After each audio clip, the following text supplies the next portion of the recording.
Call 01243 55 60 60. Email studio@playradiouk.com. Skype play.radio.uk. Live and unleashed. The James Whale Radio Show on Play 2 UK with Blackadder Whiskies. Mouth-watering malt straight to your door.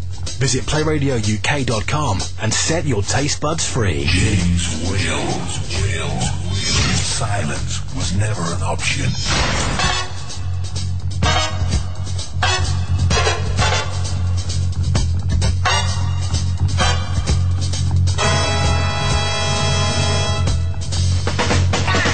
Okie dokie, here we go. Very good evening to you. The James Whale Radio Show is on the air from Play Radio UK. And thank you to Ian Lee and, of course, to Tommy Boyd for looking after the show while I was away. And here we are, the end of the bank holiday. Most people, of course, stuck in traffic, I suppose, listening to me tonight. No, they won't be, will they, unless they've got those fabulous new Wi-Fi phone radios. Well, maybe you are. There are a lot of you who have them. So anyway, here we are between now and midnight on a programme of conversation and talking about, I don't know, anything you want to talk about, really. What's in the news. You can talk about life in general. What is life in general, I wonder? It's a stupid idea. If you go to NTTBS and click watch, nttbs.com, and click watch, you can see I have completely shaved my head today. I didn't mean to do it, actually, just slipped. Completely slipped. I'm a little worried, actually. I don't know if this is a good look or not.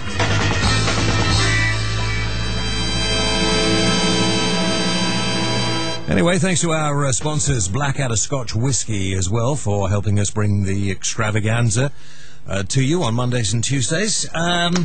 I don't know where to start. I'm looking at the UK Talk Radio Top 10 as compiled by Matt. Dear. The Nun Beauty Pageant. I haven't even heard about the Nun Beauty Pageant. What's that? That's just an Italian priest has decided that he's going to do an online beauty competition for nuns. Really? Do they get a bit, do they get a bit frisky, or what? Are they going to get it out? Just judge on their face. On their face? Yeah, the story's in there. Is it? Yeah, at the back. Let me have a look. The very last one. I moved them around, really. Okay, here we go. An Italian priest says he is organising the world's first beauty pageant for nuns to ease a stereotype of them as being old and dour. A lot of guys fantasize about a really sexy nun, don't you? Yeah, you do. Come on. Why do you think they have vicars and tarts parties? Nuns and strippers. Yeah. Antonio Runghi says the Miss Sister Italy online... Can we get this up or not? Have a look at it. I'll have a look. Yeah. Nuns are above all women. They're not. That's just rubbish. Nuns are above all women. No, can we stop this? We're talking about religion again as if it's a fact. It isn't a fact. Religion is not a fact. Religion is just a belief. Nuns are above all women, and beauty is a gift from God. Beauty is in the eye of the beholder. He told Italy's something newspaper, well, I'm not going to say Corriere del Sierra, otherwise you might think I know what I'm talking about. He's told the newspaper he is asking nuns to send their photos to him, saying that internet users will then choose the winner. Could we ask those of you who have a nun's habit to send your photographs in tonight? What do you think? That'd be nice. Yeah. Father Runghi stressed that nuns are not being invited to parade in bathing suits. Well, why not? Why not? Why can't we have nuns in bathing suits? I think that would be fun. He stressed that it will be up to them whether they pose with a traditional veil or with their heads uncovered. Seeing a nun with their head uncovered could be, I don't know. This contest will be a way to show there isn't just the beauty we see on television, but also a more discreet charm. I suggest that this... I'm respectfully suggesting that Antonio Runghi is a prize pillow. Okay? He added that the idea of staging such a contest had been suggested by the nuns themselves. The nuns are getting bored. The nuns ain't getting none. So that's the problem. They want to break out. There we are. So that's the most talked about thing on UK Talk Radio, is it? No, the 10th. No, that's all right. No, I think that's good. What? The 10th. Oh, the 10th. Oh, I see you've done it the other way. Why did you do it the other way to the American one? What do you mean? Well, you do 10 down to 1 that way. Because that's the right way of doing it, because the English way of doing it. Is it? Yeah. You made that up, Fred. Never. You made that up? Never. So anyway, we might talk about that if you, apparently, I can't get over this. Nuns are above all other women. Well, there we are, I suppose, as it's a talk show, 01243 55 66 if you want to call us. The phone lines are open. And you can Skype us. I don't suppose we'll have any calls tonight, will we? When I think about it, because it's Bank Holiday Monday. It was quiet last night. Was it? Yeah, it was. Okay. Cheers for that. And I can't find the official website. Is there anything on that story with the official website on it? I don't know. No. Have you tried Antonio Rungi? How do I spell Rungi? R-U-N-G-I. Rungi. Or the... he told you because it's the winner... No, it's just coming up with all the news searches, so basically everything that we've got. No, okay. No, I don't know what we can do about them. Okay, so there we are. That's one story you might want to talk about tonight. You want to talk about silly or serious tonight? I'm not sure how do people feel. It's entirely up to you. The Myra Hindley image that's been condemned, Downing Street and the Mayor of London have condemned the use of a portrait of Myra Hindley in a video shown at the London 2012 event in Beijing. I have to tell you, I thought that the 8-minute sort of promotion for Britain was appalling. The painting was shown in promotional footage produced by Visit London. A spokesman for Boris Johnson said the Mayor was deeply disturbed. The image had been shown. Visit London said the image appeared fleetingly and had been shown before. It did appear fleetingly, and I personally don't know what all the fuss is about. At the moment, London is probably one of the most dangerous cities to come to. The 24th kid's been murdered in London, all right? And an 18-year-old boy knifed to death in East London this time. He's the 24th teenager to be fatally stabbed or gunned down in the capital this year. So why would we want... what is going on in the black community? That's what I'd like to ask. And I'm sorry, but this is another black family who are now in mourning, whose lives will never be the same again. A man of 21 stabbed through the heart in Wolverhampton, West Midlands, died arriving at hospital by taxi early yesterday. 2 suspects aged 17 and 19 were arrested nearby, and the youngest needed hospital treatment for a minor slash wound to his arm. These kids are just out of control. What is wrong with black parents? Not all black, but it's primarily a problem of the black community, and I'd like to know some answers. So would everybody else. I do not understand.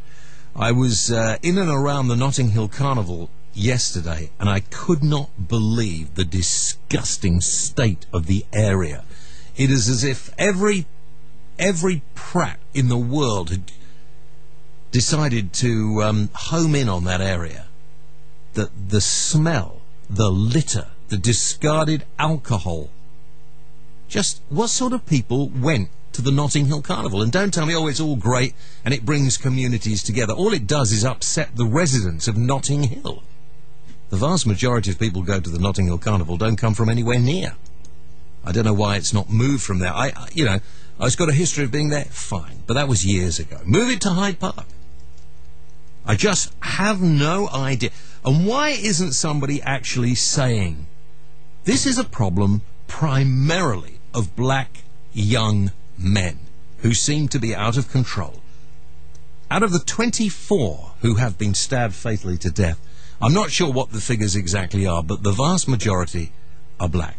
And I just want to know why. Nobody is making this point. People seem to be frightened to say that this is an issue of a certain section of British community.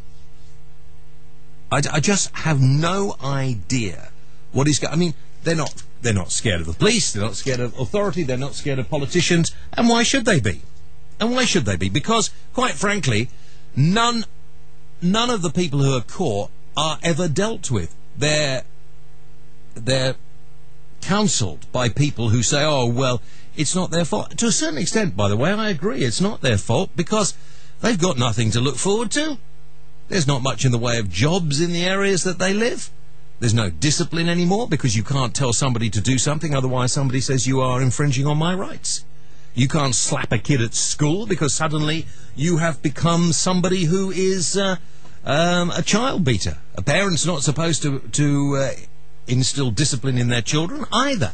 What's going on? Please tell me. 01243556060. The lines are open, or you could email us. And easy to email us. You can email us at studio@playradiouk.com. Very simple. And you can Skype us. I see Fat Stevie there, Skyped already. How you doing, buddy? Yes. How are you? Good. Yeah, good. Nice to talk to you. Nice to see your legs. I know nothing about the Notting Hill Carnival. Well, let me tell you, it's like any other carnival. It's been going on for years and years and years, and it used to be a great time. You got a lot of great music, and now it's just become.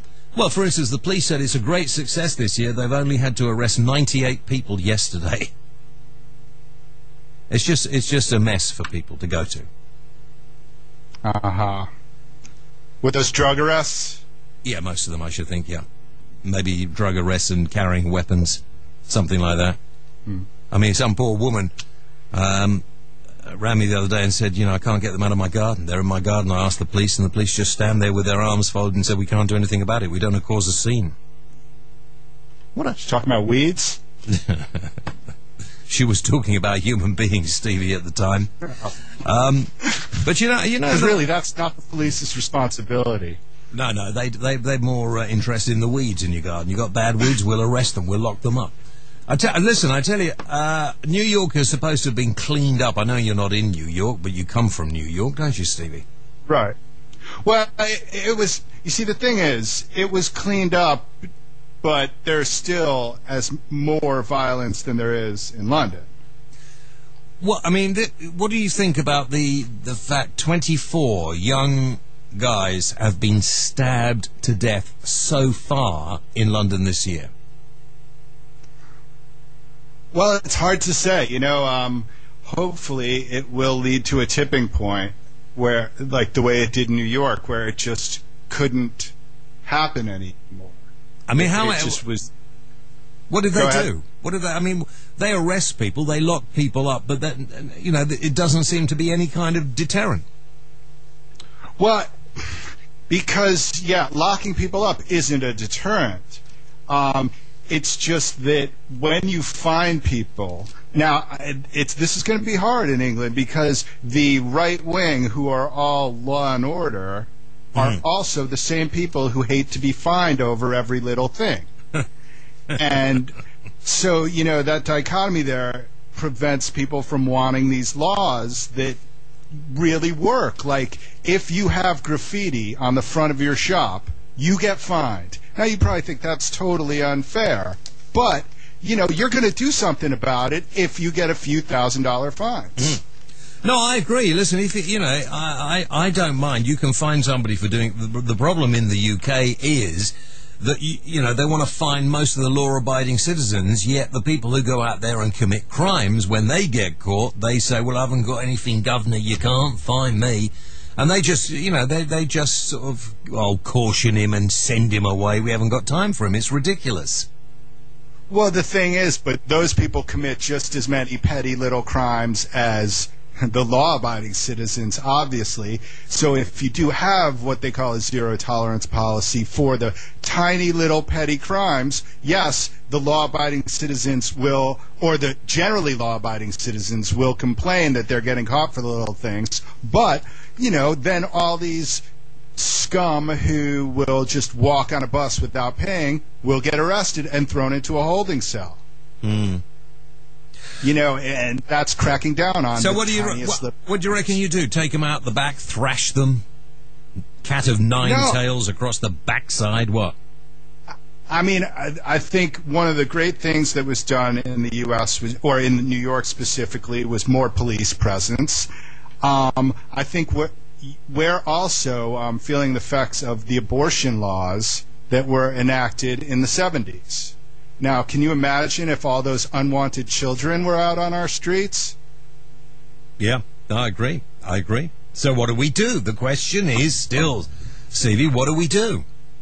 Well, I think, you sort of have to just wait for the tipping point where people just get fed up and, keep reminding people to get fed up. All right. And I don't think it helps to look at specific attributes of people who are getting into crimes because, it's like you talked about them being young black men and nobody wants to talk about why they're black, but you don't hear people talking about why it's men. Well, I have to admit I stole that idea from someone. I read that on the internet. This is not the point. I mean, crime is committed by everybody, but this is a particular facet of the black community where black kids seem to feel that it's okay. We're talking about these 24 young people murdered, predominantly black, in London, and murdered. But they're from the poor black community. They're not from the black community at large. Like, if you talk about the middle-class black community, it's not happening. Well, it's happening in the poor community, but the poor community of whites aren't behaving in the same way. So answer me, Steve, the question why. Why aren't the poor black kids, and they're not all poor kids, by the way, why aren't they all, why are the white kids not behaving in the same way? Well, I don't know how the white... This is some kind of fashion thing that has suddenly become a trend within the black community. And it's no good saying, oh, well, you can't just say it's blacks or you can't... the figures actually, and the police will tell you, this is a problem that is within a certain section of the black community. Well, right, and I think, one of the important things is to eradicate that whole section of the black community by investing. Yeah, well, you might be right. I'm not against that. I'm just saying that somebody has got to ask this question. The politicians have got to stop pussyfooting around and they have to ask the question. They have to say, why is this happening? What is going on? What is going so wrong within the family units in black families? Well, that's a very good question. A lot of people have the wrong answer. A lot of people will blame religion or blame the lack of religion. Well, hang on. Let me listen. The churches that are full are generally full in the black communities a lot more than in the white areas. That's totally the same agree. in America. Yeah, no, I don't say that the lack of religion is the answer, but I'm saying there are so many people putting that forth as the answer that I think that's sort of counterproductive. Is people think it's like a return to traditional values. No, it's not. Things have always sort of sucked. Okay. It's just something that, it seems one of the few things we can look towards America that in New York they seem to have managed to control and sort out. But I think part of it was the economy. It's like the economy was so good during the Clinton era that crime went down everywhere. Yeah, okay. I don't want you to think I'm getting really pally with the Americans. I think the Americans sticking their warships off the coast of Georgia is really looking for trouble, and I get a bit annoyed about this, because the Americans, of course, are miles away from this situation, and we, the Brits, are stuck in the middle. I think Fat Steve has gone there, I'm afraid. I think we just lost his call. I think we did. Internet connection went off. Okay. I don't know about you. I'm really concerned about the Americans trying it on with the Russians, because we're right in the middle. Yeah. We're right in the middle. Well, here. We all know that America and England, or our government and their government, believe they're the world police. Yeah. Hey, did you see that story? I thought it was great yesterday. Did you see the story from Europe? They're thinking of a European... Forget Britain, okay? Europe team. Team Europe for the next Olympics. Oh, right, I see. Forget all the Team GB and everything else. Team Europe. That's what the European Parliament's coming. No, for the whole. We don't enter the enter the Olympics as sort of France, Oh, I see what you Spain, mean. Germany, Italy, wherever. What a stupid idea. No, it's a flipping good idea. I tell Why you is what. that Well, a good we'll idea? wipe the floor with everybody. Yeah, but Europe will win. They'll only beat Europe, Australia, and America and Russia, and no one else will be in it. There have been loads of other countries in it. Don't be ridiculous. They'll only be Europe. Sorry, add Yeah. Jamaica. I forgot Jamaica. But the Don't rest be of them- stupid. but the rest There are of them hundreds of hardly other even countries. score. The rest of them hardly even score, do they? Yeah, What's well, the point of we'll even being win. there? We'll win. Now, hang on. But Britain Let's not won't be win. too- Europe will win. So Let's- it won't be a real win. It'll be a fake win. Well, of course it won't. It'll be Europe. We're all Europeans. That's No, where we I'm- live in I'm- the I'm world. English. We live. I'm talking to the UKIP conference in 2 weeks. I think this will go down quite well if I do this, won't it? Yeah, I think I'll do this. But hang on, listen. That's exactly what they're trying to get a Team GB for the football. And England, Scotland, Ireland, and Wales don't want it. No. No, if you want to have a Team GB in football, then what's the difference between having Team Europe? I think it's a good idea. Team Europe. We will thrash the Americans and the Russians. No, it'll be a fake victory. Of course it the won't. Thing is, with Team GB football team, we already have. Roll on the European federal government. That's what I say. Let's have federal Europe. We already have. 01243 Team GB 55 in the 60 Olympics. 60. If you want to give us a call, do that now. 01243 55 60 60. You can text me at 8. I'll do it again. You can text me at 82820. But you can email me at studio@playradiouk.com. studio@playradiouk.com. Send us an email. Tell us what you're doing, what you think we should be talking about tonight. Tram sex. I think I might use that later. Tram Good story. sex? Yeah, a couple had sex on tram. It's like a Got down to couple. it. Well, there probably of would have been a councils. council couple, yeah. No, there were a couple of weeks ago. A couple of councillors or council freelancers or something were caught having sex at 10:20 in the morning Was it? in one of the offices, and there was No, about no, 20 no. people These are on a outside tram watching. in Yes, Croydon. I know. I'm telling you, different story. This will be A couple that of weeks Vicky ago. in Croydon. This will be Vicky in Croydon here. You can bet your bottom dollar. Yeah, Wandle Park stop in Croydon, South London. Sex on the tram. Appalling. Time to take a break? Possibly. If you want to join us, 01243 55 60 60. Pick up the phone, give us a call, talk after this. Play 2 UK. Weather. Hang on. I'm not ready for it. Okay, right. Mainly fine and dry across Scotland and Northern Ireland this evening before turning cloudy and damp in the west later tonight. Mainly dry. Often cloudy across England and Wales, but with some drizzly rain in some western areas. I passed some horrendous rain tonight, so I don't know where they got that from. Tomorrow, rainy and breezy across Northern Ireland, southern and western Scotland, northwest England. Fairly cloudy elsewhere, with some drizzle in the west. Warmest and brightest across central and eastern England. You're up to date on Play 2 UK. Ellington Lodge Hotel at the Concord Club, a unique place to stay. Set in quiet woodland near Lakeside Country Park, Ellington Lodge is ideally suited whether your stay is for business or pleasure. Our Mouldy Fig Wine Bar offers a comfortable, relaxed atmosphere, serving food, wines and local real ales, with live jazz music 3 nights a week and alfresco dining in the summer months. Visit our website, theconcordclub.com, for further details.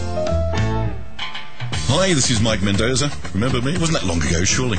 I'm here on Play 2 UK every Wednesday and Thursday, being totally and utterly rude, nasty, whatever else you want me to do, but you can join in, of course, any time through the programme. I'm here 8 o'clock till midnight on Play 2 UK, Wednesdays and Thursdays. Be there or you are going to miss out on one hell of a lot of fun. See you then. The James Whale Radio Show on Play 2 UK with Blackadder Whiskies. Mouth-watering malt straight to your door. Visit playradiouk.com and set your taste buds free. Okay. Right, welcome to the programme. Now, Peter Collins, shut up, I'm speaking. If opinions count, this man must be a mathematical genius. Yeah, he is. Okay, thank you very much indeed. Peter Collins, a regular contributor, was very worried he wouldn't have enough money to buy his girlfriend a present for her birthday, but he tuned in to Bid TV on Friday and he got a fabulous silver bracelet for $19.99. That's great news. That's good news because He saw it in the Argos catalogue for 160, the very same bracelet, for £169. So, see, Big TV, it's the place to be.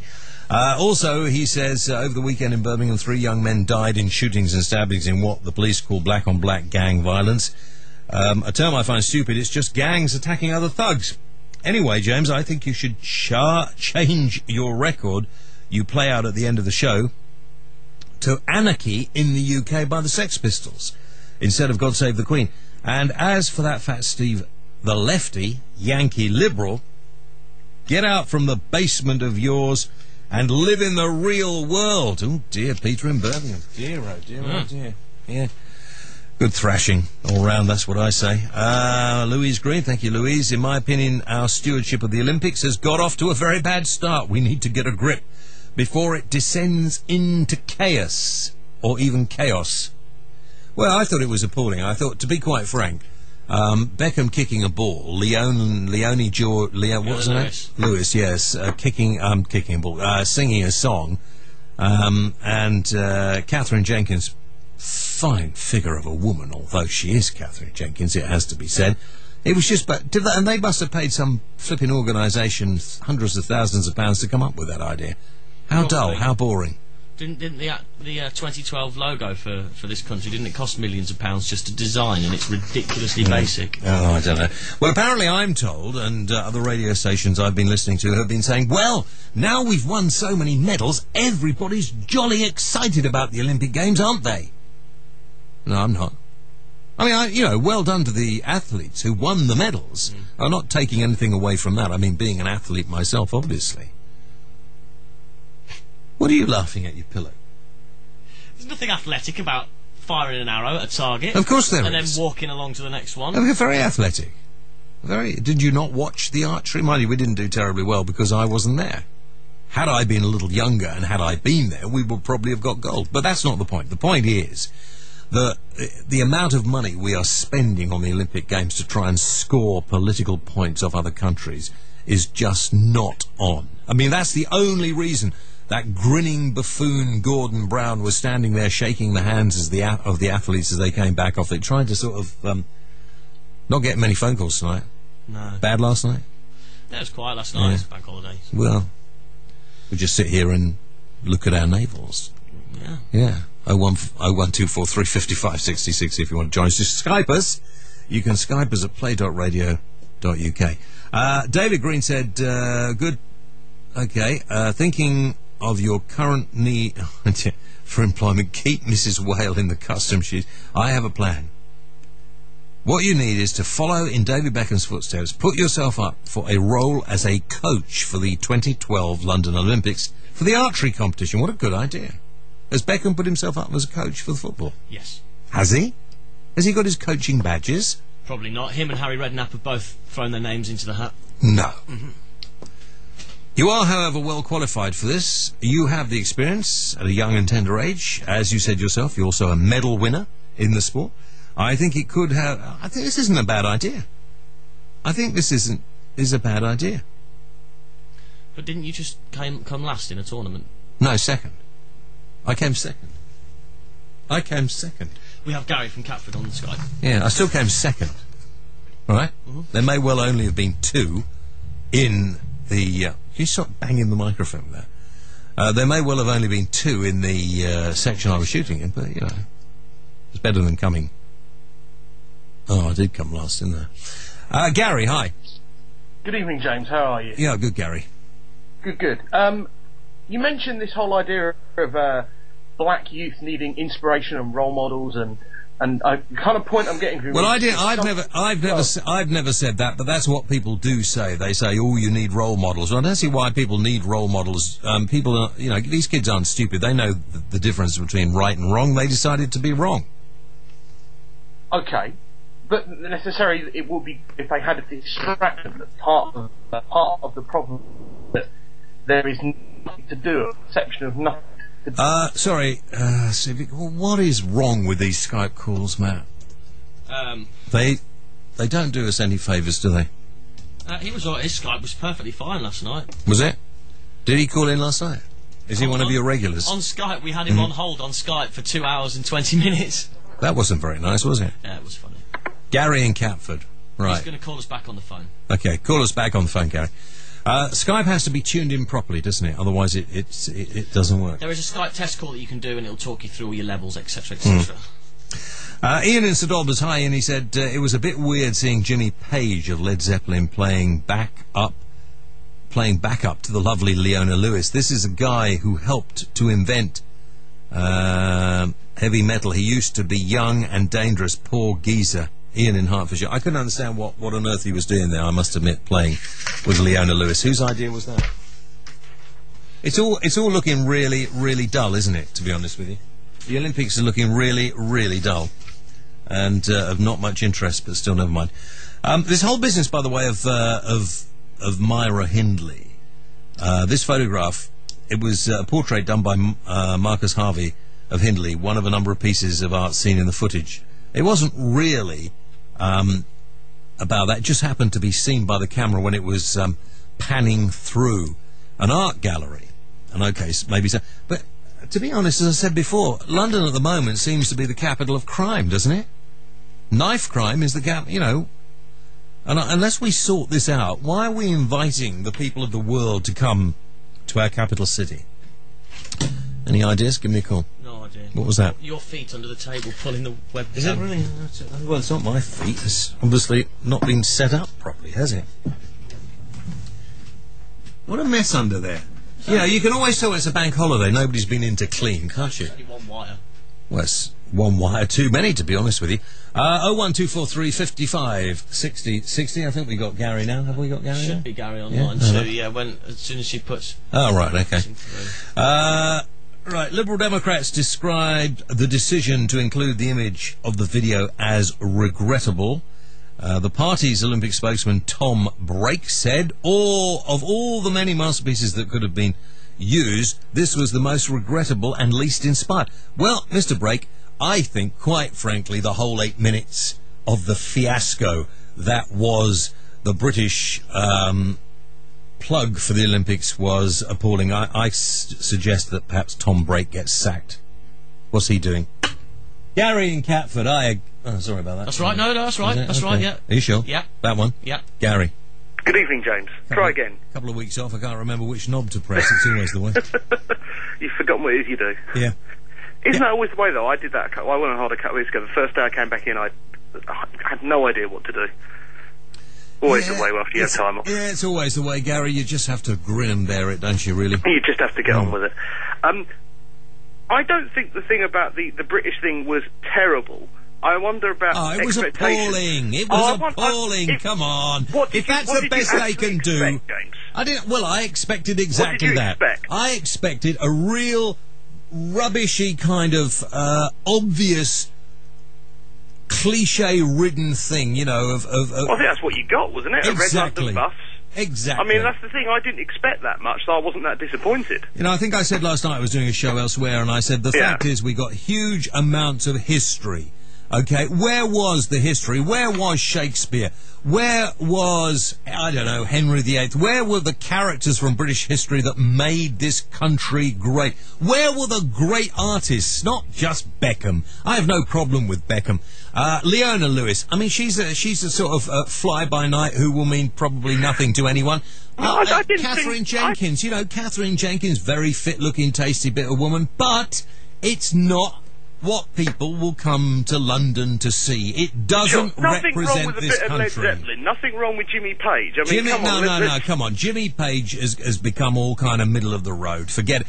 Sure, but there's nothing wrong with Led Zeppelin. That's a traditional English rock band. I think Led Zeppelin. You know, come on. There's not many. No. Come on, you've got to face it. I haven't got to face anything, Gary. If you want to have something like that, you have the Stones. Yeah, where were the Rolling Stones? Come on, James. They're not going to play at the Olympic game closing ceremony. No, they're not. You're right. They'll probably tell them to go and get stuffed. They'll probably give them the finger. And that is why you have to think about the fact that you know, who are they going to get? Your expectations about this whole thing were too high. I expected it to be rubbish, therefore I was not disappointed. I thought the song was okay. The song was rubbish. I expected Beckham to do a few keepy-ups before he kicked it into the crowd. Yeah. But, I mean, as soon as they said there was a red bus involved, I kind of expected it to be rubbish. I mean, Boris Johnson can't fly a flag. Oh, no, hang on. I think you're being upset. I thought Boris's wrist action was incredible last night. You know, he knew how to do it. I think there is no doubt. He was better than the other two people on stage, but still, it was a poor show. I like the girl playing the violin, though. Yeah, that was right at the end. That was right as Beckham came up, wasn't it? She was dressed in a sort of an Olympic outfit. So. But you see, I just, if that's the best they can do, then Tom Brake, who is the Liberal Democrats Party spokesman, who said of all them, you know, and all the other politicians there, and that Tessa bloody Jowl and everybody else, kick them all out. They're all responsible. Kick them all out. Makes you wonder what the opening ceremony is going to be like. I think the doubters will start. It's going to be awful. They always are. I don't see that, and I'll be serious now for a moment. I do not see why on earth we are even trying to do this. We are trying to stave off a recession. We have prices going through the roof. Where are we getting £9 billion to do this? Is it 9 billion? Yes, it is. It's something like that. But we weren't in a recession. The thing is, when you know, obviously, that you have to apply for the games many years in advance.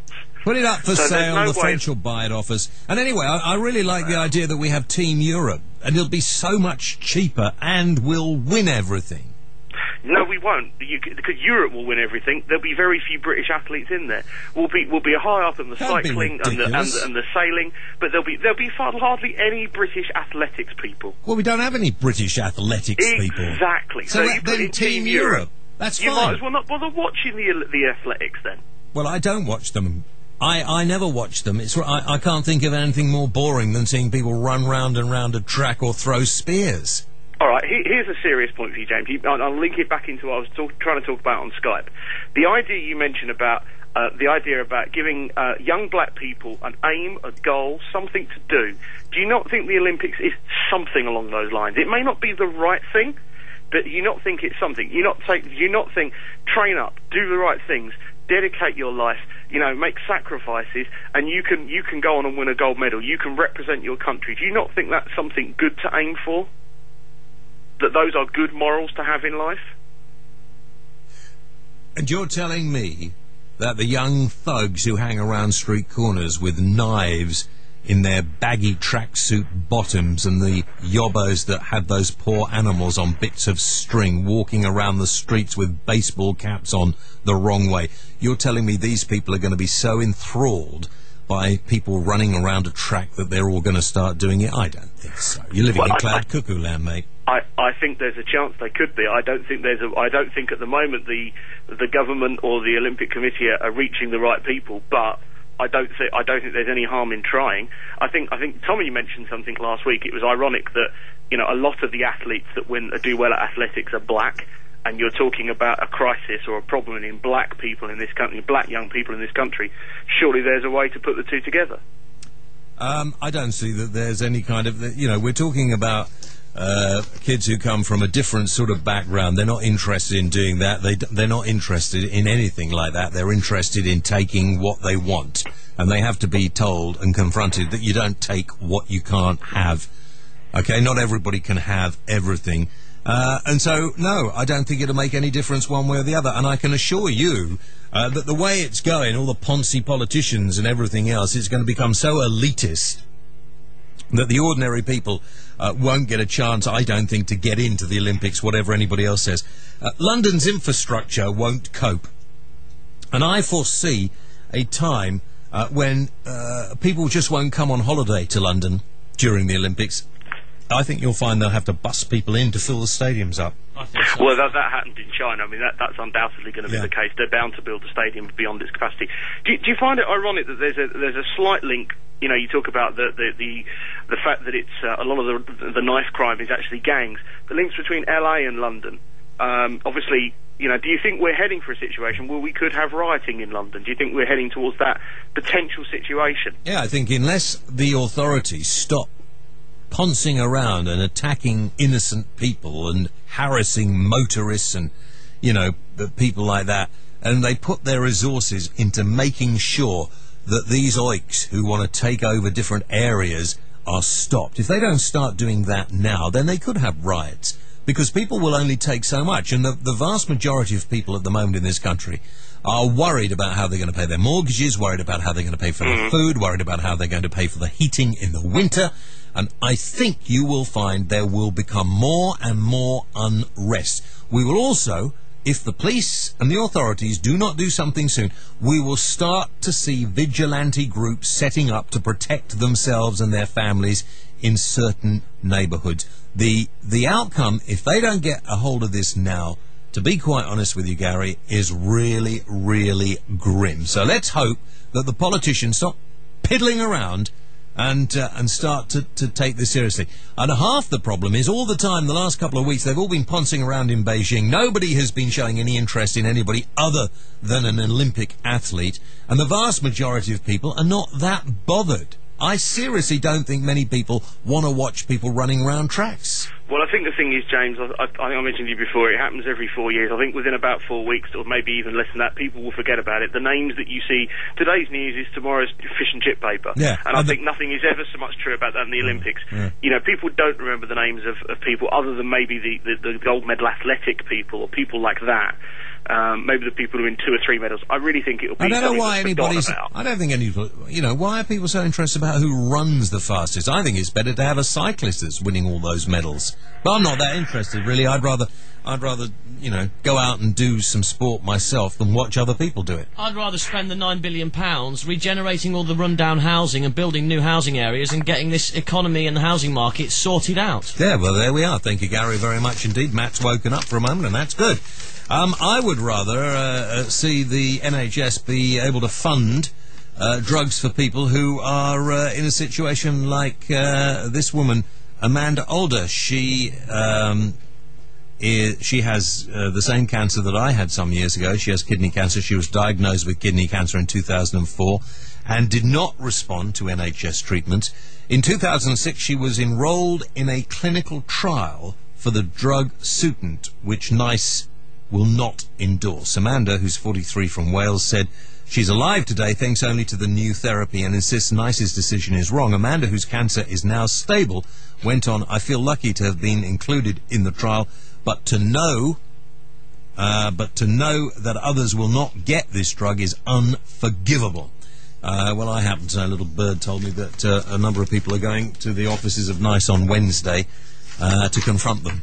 And I shall be there myself to see what they have to say. I see that the people who are in charge of NICE, the Chief Executive, Andrew Dillon, I shall look forward to talking to the Chief Executive, Andrew Dillon. You haven't got the bottle to confront me, have you, my friend? Every time I ask for an interview, funnily enough, you're away. Chairman of NICE, Sir Michael Rawlins, also a prat, in my view, said if one group of patients are provided with cost-effective care, other groups lacking powerful lobbyists will be denied cost-effective care. You know, you're stupid. Quite frankly, guys, I can't wait to come and see you in your offices on Wednesday. No, I haven't got an invitation. I'm just coming, so be prepared. I'll be there Wednesday, okay? Just think what that £9 billion could buy instead of the Olympics. This is from Louise. Hi, Louise. How many doses of the various cancer treatments that NICE won't allow? Many, many, many. How many doses of what is that? Could it buy that would keep the horrors of dementia at bay for as long as possible? What is the drug called? I can't remember. I don't know. Yeah, Ecept, I think. I forget how you pronounce it. How many old people's homes could be kept open for poorly and properly monitored? Etc., etc., etc. Louise, you're absolutely right. This country cannot afford the Olympics for that price. Let's have Team Europe.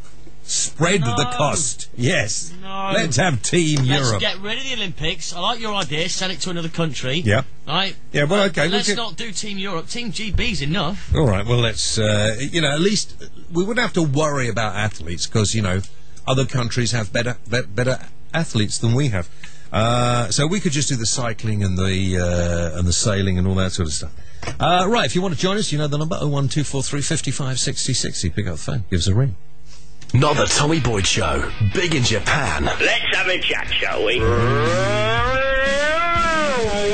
There's actually something about, I think, tyrannical leadership that keeps you looking young. I mean, Saddam didn't look as old as he was, did he? Good evening, it's John Beale. I just thought I'd phone up and say hello again. How is everybody in the studio this evening? And he went, don't tell me what to do, you're a racist. Is it the Tommy Boyd Show? It's not the Tommy Boyd Show. We're just repeating ourselves now, aren't we? Not the Tommy Boyd Show with Matt and Stu. Sundays from 7 p.m. UK time, only on Playradio UK. Good evening, is it me?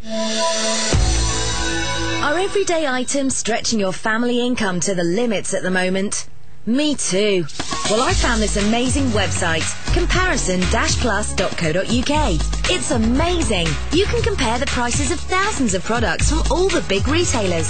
And what's more, it's a totally free service. You don't have to become a member to use Comparison Plus. But if you do register with comparison-plus.co.uk, you get cashback rewards, giving you even bigger savings. Don't pay over the odds. Click comparison-plus.co.uk and start saving now. The James Whale Radio Show on Play 2 UK with Blackadder Whiskies. Single malt made the traditional way. Visit playradiouk.com and unlock the spirit of legend. James Whale. Silence was never an option. Okay. Welcome back, James Whale Show tonight from Play Radio UK. If you want to join us, 01243 55 60 60 is the number to ring. And if you would like to send us an email, it is studio@playradiouk.com. Studio@playradiouk.com. Russia's parliament has backed a motion urging the president to recognise the independence of Georgia's breakaway regions of South Ossetia and the other one. Both houses voted unanimously in favour of the non-binding motion, whatever that might mean, which analysts say could help the president in talks with the West. I think this whole thing over in Georgia, Abkhazia is the other place, isn't it? Yeah, Abkhazia and South Ossetia. I think this whole business is... did you make that one yourself, Matt? Good, thank you. I think it's just wrong. I don't know what went on there. I don't know who was responsible. The Ossetians say it was the Georgians that came in and started attacking the Ossetians, and the Russians came in to protect them.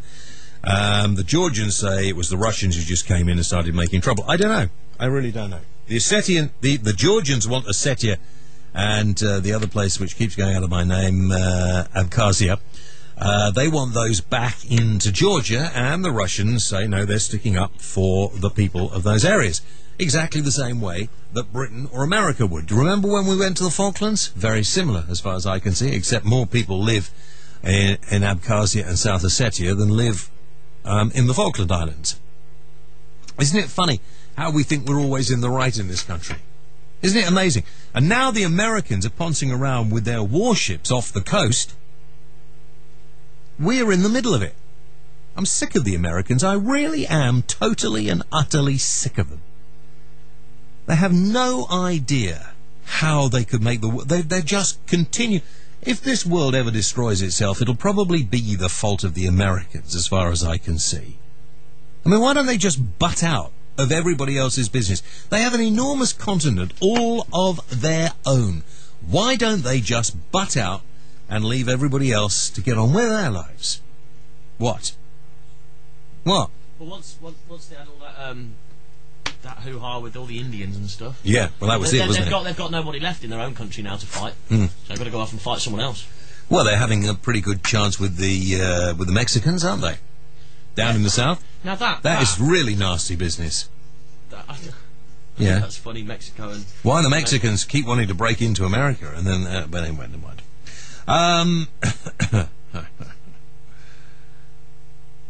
Oh, right, okay. You want me more outspoken. I don't know how outspoken I can be. I have to be in the mood to be outspoken. That's from... who's that? Jane, right. I actually quite enjoyed our 8-minute show at the Olympics. This is from Martin in Ashford. I hated the Chinese stuff. It was so lacking in emotion and individuality. Difficult to be individual when you're a nation of billions, I would have thought, Martin. But anyway, the bus was a great idea. Why was the bus a great idea? People needed to understand that they were given no rehearsal time in the stadium. So what? What did people expect? They were not allowed to do anything that would have overshadowed China. For starters, the BBC messed up the sound. NBC had much better coverage and their audio was spot on. Why couldn't the BBC manage it? Wasn't there a sound engineer out of the 500 wasters we sent out there? And look on the bright side, James. We all got to see Leona Lewis's hedge. Really? She had a hedge? Martin, you're a really sick man, to be honest. What? Some bad camera angle caught Leona Lewis not wearing any underwear. No, I didn't see that. I didn't even watch it. I watched, the only thing I watched in the Olympics was the Madison, the cycle race, which is one of the best events I've ever seen. Is that silly one where they go slowly? No. The Madison is where you've got 16 teams and 2 cyclists from each team on the track at the same time. So you've got 32 cyclists on the track at the same time. It's done over 200 laps non-stop, and every 10th lap there's a sprint. And the first 5 people across the line on How do you know all this? Because I like the Madison. The first 5 people... It used to be a dance in my day. The Madison was a dance. Really? Yeah, like the twist. Well, maybe that's what they called it, because basically what you do is one teammate goes round the track while the other one sits on the outside going slow, waiting for the other teammate to come back round. As the other teammate comes back round, he moves into the inside. The teammate that's going fast grabs him, uses his attention and slings him forward off the track, and they just go round the track and do the sprint. Okay, well, I didn't see that. But it sounds quite fun. But what is the one where they all go slowly? What is the point of that? The point of that is... You're the cycle man, you tell me. Is it a timed race? I don't know. So the point is to go really slowly until the last point and then just sprint round. I can't remember. I was watching it. I saw a bit the other day and they were explaining it, but I can't remember what it was. Oh, right, okay. But they do go very, very slow. But then if they go slow for more than 30 seconds, it gets started again or something. No, I don't know. It's crazy. I mean, is it even important? I mean, why don't we have tiddlywinks? I didn't know until Boris told me that ping pong was invented here. Did you know that? I kind of had a suspicion. I didn't know that at all. Okay, 01243556060. Anybody out there? Anyone out there at all? Or email us at studio@playradiouk.com. I suppose the thing is, of course, that people are away, aren't they? Bank holiday. You see, if you said to me, he rang me up and he said, do you want to work on Monday? I said, yeah, I don't mind, I'll work, Because I felt bad, I'd been off for a while. Yeah. And what he meant was, if you weren't going to come and do the show, I could go to my aunt's wedding or something. Was it? My cousin got married today, and I couldn't get any cover, so... Why didn't you say? Because I'm just doing my job. If you told me, I'd have said, no, okay, well, If everybody else is away today, it's just you and me talking here on the internet, isn't it, really? For the cause, James. Yeah? For the cause. Yeah. Attack on obsession with fire. Labour's obsession with cautions... And here we are. This is quite interesting in the paper today, but I only made a little bit of it, and this is quite an interesting point. Going back to what we were talking about before, and all the people who are causing problems. Labour's obsession with cautions and instant fines has seen thousands of people branded criminals needlessly, it's claimed. The warning comes from former Chief Inspector of Probation Rod Morgan in a survey. Summary justice, fast but fair. That's what the survey is called. Summary justice, fast but fair. The trend towards pre-court summary justice should more inclusively be scrutinised to ensure, it's very badly written, to ensure that justice is being meted out fairly and effectively. He says, we cannot be wholly confident that this is so. Professor Morgan added that both common sense and the public interest suggest informal control systems and informal sanctions would better apply. In his study for the crime, the Justice Study Centre at King's College London, he said there was concern that the approach was inappropriately used to hit government targets. You see, I just don't think, having on-the-spot fines doesn't do any good at all, does it really? And they're open to abuse anyway, and if you haven't got the money, what are they going to do? There's no prison places. This whole thing's going round the bend. I tell you what, let's talk about something completely unserious, because obviously serious things aren't taking off tonight. This naked couple having sex at a tram, not on a tram, I was wrong, at a tram stop, okay, were ordered to move on when they were caught live on CCTV. I don't believe that for a moment, because the old pervs would have been watching, wouldn't they? Yeah. You know. But despite the operator's pleas, could you please stop shagging? Please, it's offending me. Please stop that. Please, could you stop that behaviour in the tram stop? Please, could you stop that? You can see it now, can't you? But despite the operator's pleas for them to get dressed and desist, the woman of 29 and her boyfriend aged 17, he'd score with an older woman, brazenly carried on. British Transport Police officers had to drive out to arrest the pair.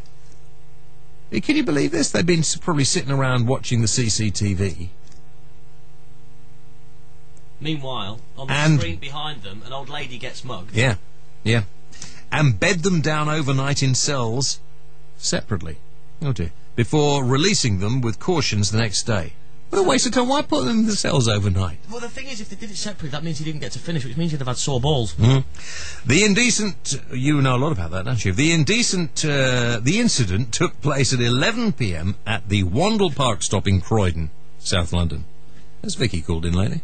No. She's in the chat room. She might call in tonight. I don't know. It is thought that the couple were either too drunk to hear the CCTV operator's request for them to move on, or just too involved in their lovemaking to pay any attention. Transport Police spokesman said they were asked over the public address system to stop, but persisted. Well, you get to a situation where you can't stop, don't you? Yeah. They were arrested and both were found to be intoxicated. They also found we don't approve of people having sex at a tram stop. Oh, dear. Well, you know, 11 o'clock at night. Yeah, if there's nobody around. Oh, guess who's calling in? What? Oh, no. No. You asked. I just wondered whether, you know, that's her area, isn't it? That's what I was thinking. It was her area, you see, where all this was happening. Was it you or not? No, it wasn't me. Are you sure? I don't have sex on trams. Oh, no, this was in the tram stop. Well, it doesn't surprise me. It might be up the road from where I live. Yeah? Yeah, that's New Addington, which is a bit ropey. Wandle Park. Oh, God, that was my local tram stop where I used to live. Yes, I told you. I knew it. And again, it doesn't surprise me. No?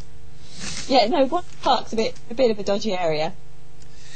Yeah, Wandle Park, and they was it actually on the tram stop or in the park right next to it? No, it was in the tram stop. Oh my God, there's no privacy there. Well, no, I think that's probably why they were doing it. Well, a bit of exhibitionism. Yeah, there's a bit of sort of dogging on the tram track. Actually, well, not on the track, I heard Ian Lee talking about dogging the other day, and he seems to know far more about it than I do. I think he probably does. Yeah, I was quite surprised at his knowledgeable outpouring about dogging. Well, I don't know if he was that knowledgeable. Yeah, no, I've spoken to Ian about that. He is very knowledgeable. He seems to know. I'm not suggesting that he does it, but for 1 second. But he seems to know about, He didn't know what it was. Get out of it. No, he didn't know why it was called dogging. Dogging. That's pretty obvious, so isn't it? people take their dogs for walks, you said, wasn't it? Yeah. Well, that would be right, wouldn't it? Well, yeah, but he seemed to know about the places, various signals about how interactive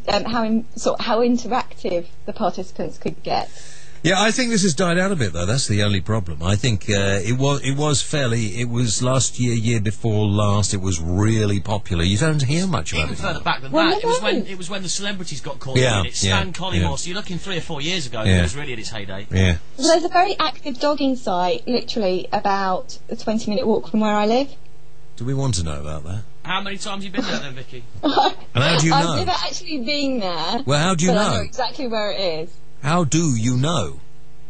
Because everyone in Croydon knows where that dogging spot is.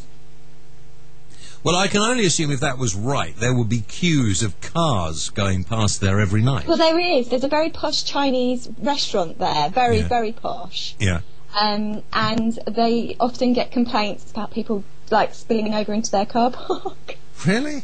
So there's a Chinese restaurant next to a dog. Because you always get hungry afterwards, don't you? Dogs. Yes, it is Shirley Hills. No, stop that. Yeah, Chris was asking you at Shirley Hills. It is. Really? Yes. Okay. Shirley Hills, sort of at the top of Coombe Lane. And all right, now Hill. that's enough. Thank you. We don't want to direct the audience away, do we? Really? I'm sorry. I should think so. So bank holiday. It really wasn't me doing things at Wandle Park tram stop. And this was although I know the tram stop well. This is a 29-year-old woman with a 17-year-old boy. Bloody hell. Well, really? Yeah, I just read it out. You weren't listening, were you? I didn't hear it. Fair play to the lad. I'm trying to think if it's anybody I might know. Yeah, I'm sure it is. It sounds to me exactly like somebody you probably know. Oh, thanks. Yes. I'm not that bad. I imagine it's somebody you know. No, around that area it doesn't surprise me, but I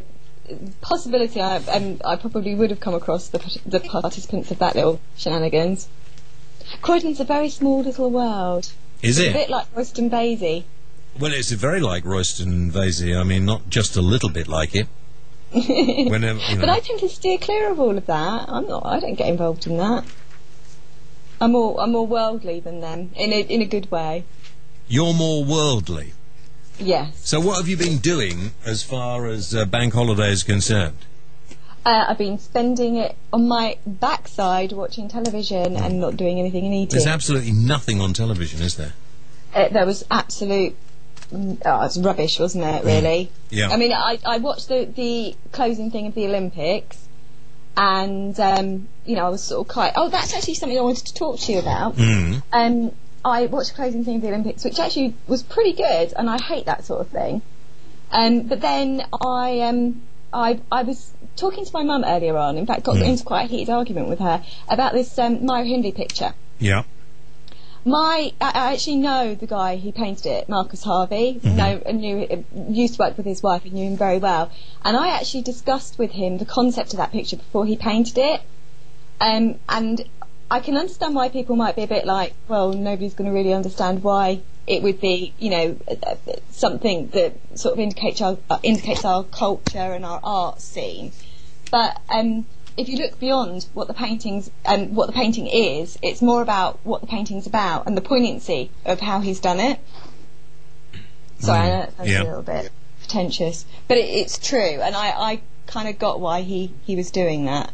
Although I didn't agree with it at the time, and I told him it would be a bit controversial. So. Well, I think it makes. I mean, how did he make up the picture? It was made up from other photographs, wasn't it? No, it wasn't. It was made from children's handprints. Oh, that's right. And the idea and the concept of it was that he was basically it was innocence in the backdrop of evil. So using the children's handprints, everybody thought it was in bad taste. Yeah, if they could understand that concept, they'd realise actually what he was trying to do. And he's a really nice guy, and he's not like your typical sort of like Ponzi artist. He's a really nice bloke. Well, I think, unfortunately, they overreacted, and I think, quite frankly, the fact that it was only a fleeting glance as they were panning through an art gallery that this was seen. I had with my mum. Sorry? That's what I was arguing with my mum about. I was actually saying to her, well, look, it was on for like half a second. Why is everybody making such a big deal about it? And she said, oh, because it's Maya Hindley, we don't want reminders of that woman. And I was like, yeah, but it wasn't like the whole thing was focused on that painting. It was in a gallery and they were panning round, and that's why it was on there. Yeah. So, but she someone's at the door. Pardon? Someone's at the door. No. They're barking at the dogs again that live next door. Oh, right. So, yeah, it's very annoying. And now she's going, I'm going to have to go because they're going to start really barking. Talk to you later. Thanks, Vicky. If you want to join us, 01243 55 60 60. What? I said we should pay some bills. I know. I was just going to do that now. All right. Sorry. Just mentioning the phone number, 01243 55 60 60. Sunday night just got better on Play 2 UK. Hi, this is Laura Critchley, and if you're listening to me now, you missed me on Hershey's Half Hour. But don't worry, you can listen to me again on playradiouk.com/podcast. And don't forget to tune in next Sunday for Hershey's Half Hour with more beautiful special guests. Hershey's Half Hour, 30 minutes of top-flight entertainment expertly crammed into 2 hours. Sundays from 4 on Play 2 UK. Find out how your business can reach over 3.5 million clients right now by emailing sales@playradiouk.com or call 01243 556 285. Playradiouk.com. Internet radio your way. Broadcasting live to the UK. News, information, entertainment, and the best music from the past 40 years. This is Play 2 UK. James Whale. Call 01243 55 60 60. Email studio@playradiouk.com. Skype play.radio.uk. Live and Unleashed, the James Whale Radio Show on Play 2 UK with Blackadder Whiskies. Single malt made the traditional way. Visit playradiouk.com and unlock the spirit of legend. James Whale. Silence was never an option.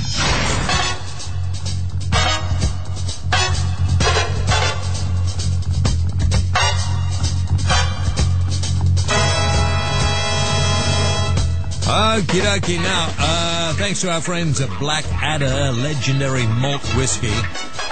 As the Blackadder says, long ago, long ago in days, since hidden by the swirling mists of time, the trusted sword of Blackadder vanquished the dark forces of evil and justly ruled in lands of northern Scotia. And very good whiskey it is too. Gee, I could just do the drop now. But I shall try and desist until later on in the day. Welcome back. I'm James Whale here on Play Radio UK today. Tomorrow, Mr. Mendoza, of course, is here Wednesday and Thursday. Now, Jackie Morris, thank you for your email, Jackie, says, I agree. It would be better if we could all mind our own business and stay out of other countries. However, firstly, all the South Ossetian rebels are guerrilla fighters, not South Ossetians. Well, Jackie, with the best will in the world, I don't know how you know that, although we're told that. I don't know why do we believe what any country tells us? I don't know. Armed with new Russian weapons, and secondly, if Russia are still bent on world domination, won't that affect all of us anyway? So involvement won't be an option. I don't know whether Russia's bent on world domination or not, but it seems to me that when America and Britain decide they can go steaming into any country they want, I don't see that we have any kind of leg to stand on when it comes to telling other countries how they should behave. And you know, America going into Poland, it's always Poland the trouble starts. Have you noticed that? America goes into Poland to set up its satellite defense systems right on the borders of Russia. What do they expect? What do they expect? Do you remember what the Americans did when the Russians went in to Cuba? Do you remember? You don't remember, but I tell you, people held their breath for a few weeks because they thought a nuclear war was about to ensue. Okay, listen, we're talking, I don't care what we're talking about really tonight. Matt's been here all day. He's looking awfully drawn at the moment. If you want to join us, the number 01243 55 60 60. You can send me an email at studio@playradiouk.com. studio@playradiouk.com. Of course, we'll be giving away another bottle of Blackadder tonight. We will. I've forgotten about that. And you had too. Well, no, you had forgotten. Until now. Yeah. Because Mr. Blackadder, of course, very, very kindly have given us a bottle to give away every night of the show. So we have another bottle to give away tonight. And if you would like to be the recipient of Blackadder Scotch Whisky 12-year-old malt, single malt, not blended malt, single malt, the good stuff, then we'll give it away to...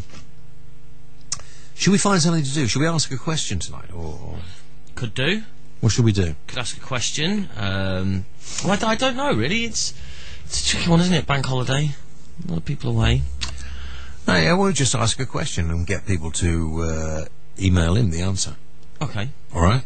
Well, like a trivia question. Yeah, and then I see what you mean. we'll put them all in the hat, I see what you mean. shake them all up. Yeah, why not? Yeah. What should we ask?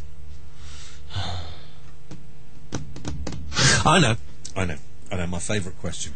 Okay. What is the Latin name...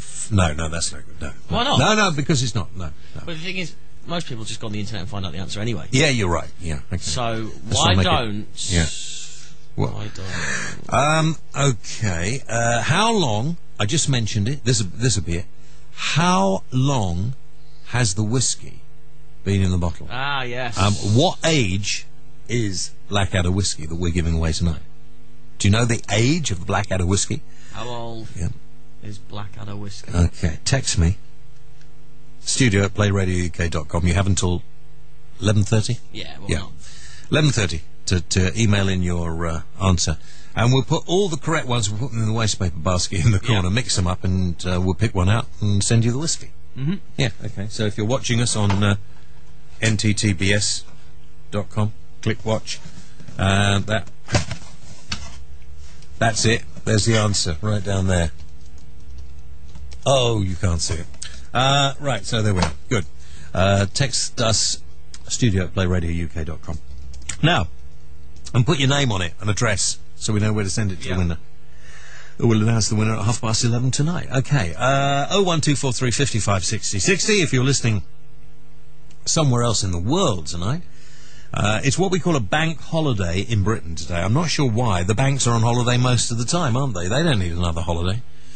Oh, I saw an advert for a programme, an ex-city man, an ex-city banker, as in this documentary, and the only bit of the advert I saw, he was showing a picture of a banker who to a group of people, and he said to these people that he got a £1.4 million bonus last year. Yep. That's a bonus. That's a bonus, and they go out. Do you know what they do? I used to live in the city, and there are shops just there to spend their money. You know, they can go in, you can go and buy cars. They've got shops where they've got huge Porsches and Bentleys in there, and estate agents with huge homes. And they go in, and if they have a really good year, and they buy a house or they buy a car, and then they have a bad year, they have to sell it.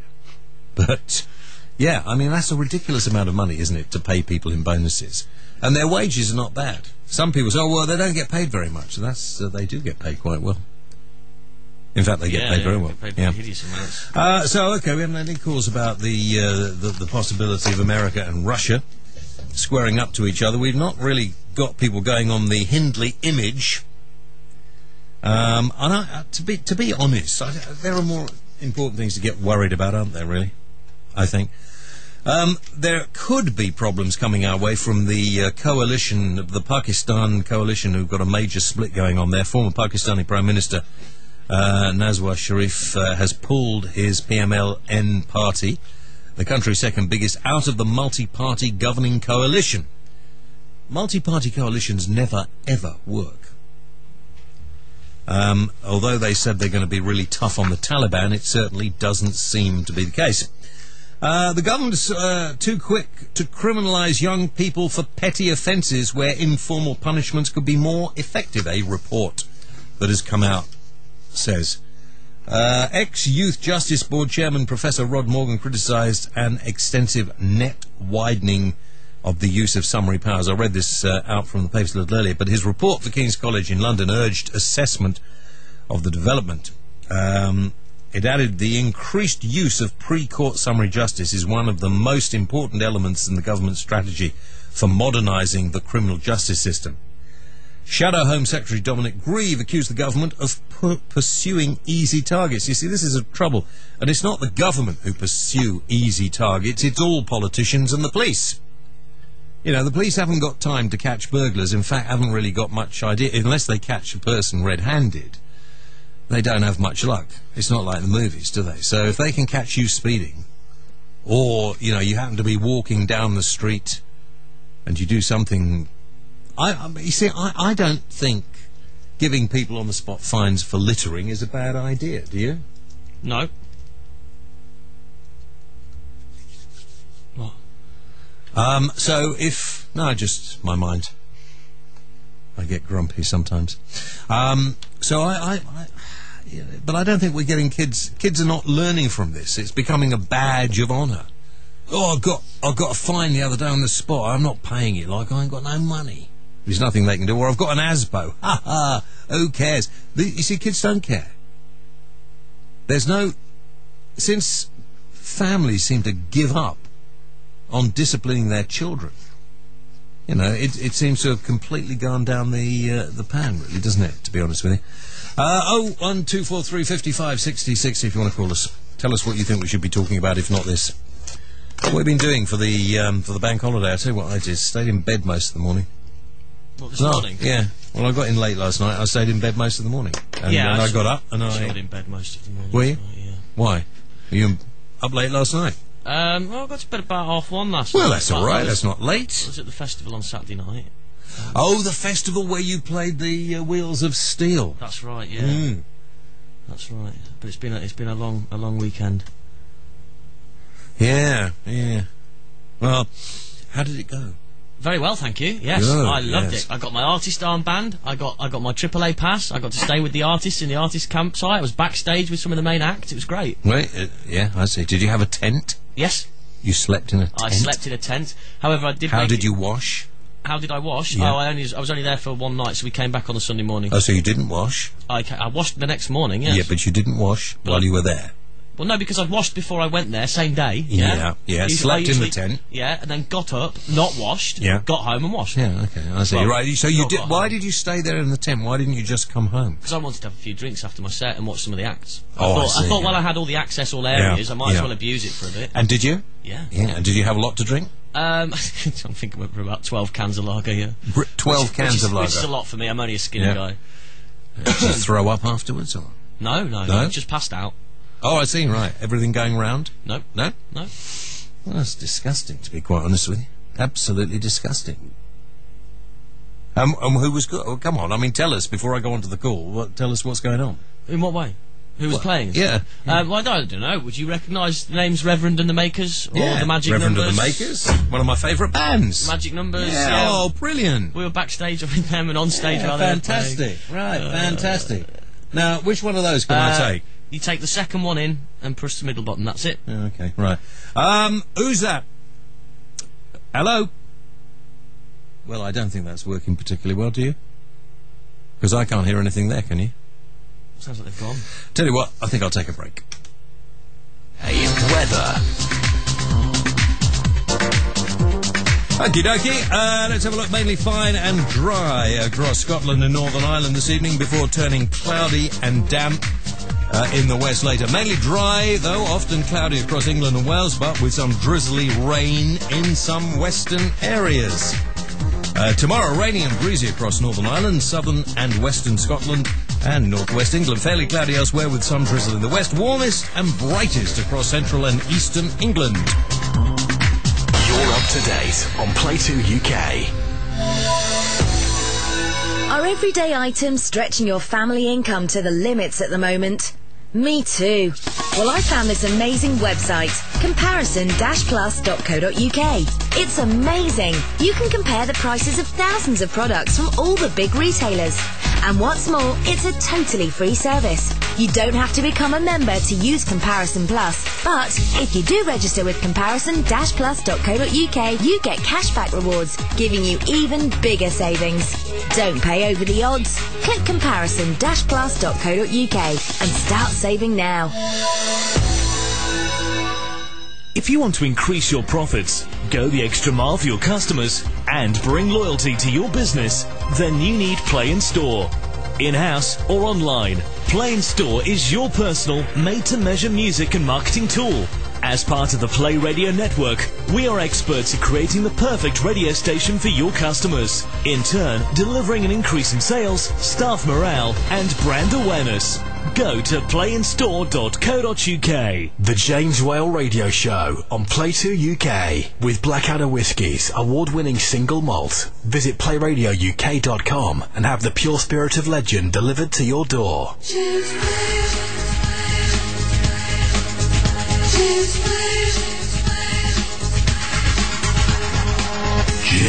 Whale. They can take the man off the radio, but they can't take the voice off air. There we go. James Whale on Playradio UK. Very good evening to you. How has your weekend gone? Are you, at the moment, getting ready to go back to work tomorrow? You're taking a few more days off? I didn't think the roads were as busy as they could have been. And some of my family went camping. Actually, when Matt gets back in here, I'll tell him the story just before I go and take the next call. Thank you very much indeed. Right. Some of my family went camping. They hired one of these camper vans and decided they would go this weekend. They would go away and just, drive out, find some campsites, stay and move on. They got disillusioned after the third day because the campsites that they found were full of slobby, scummy guys, absolutely paralytic. Right. Bit like you, I imagine. No, I was drunk, but I was happy drunk. Oh, good. Right, I'm glad about that. But all these campsites seem to sort of attract young men now who go out for a weekend and just sit there and get absolutely stoned. Yes. And so when you have your kids with you, what a disgusting thing. What have we come to in this country?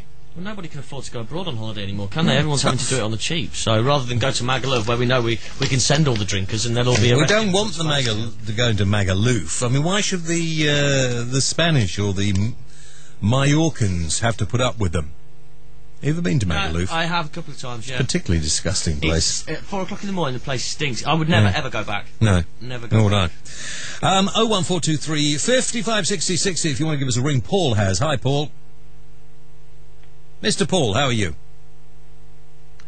Maybe you're not, Paul. We seem to have very big problems with our phone lines tonight for some strange reason. Yes. Yeah. I'll leave it to you to decide. And onwards, ever onwards. What do you think's going on with that? But you're the technical person, aren't you? That's good. Well, rush out there and do something in a minute. If you want to contact me by email rather than on the phone, studio@playradiouk.com. We're giving away I nearly told you what it was then. We're giving away some Blackadder whiskey tonight, a bottle of Blackadder single Orcadian malt Scotch whiskey. And if you would like to win it, all you've got to do is tell me how old you think it is. Whiskey can be differing years, and anywhere from 10 to 50 years old. I think it can be more, but somewhere between... this whiskey is somewhere... I'll give you a clue. It's somewhere between 10 and 30 years old. Somewhere between 10 and 30 years old. But it's not 10 and it's not 30, so that's a clue.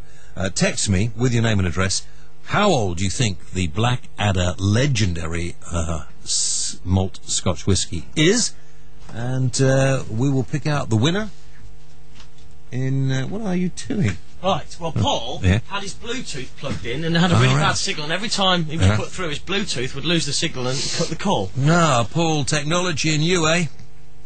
Hello, James. Yes, Paul. So, the Bluetooth doesn't work, mate? No, it was their fault. Whose fault? Yeah, Matt and the girl there, they kept cutting me off. Oh, right. Yeah, I see. So Paul, what do you want?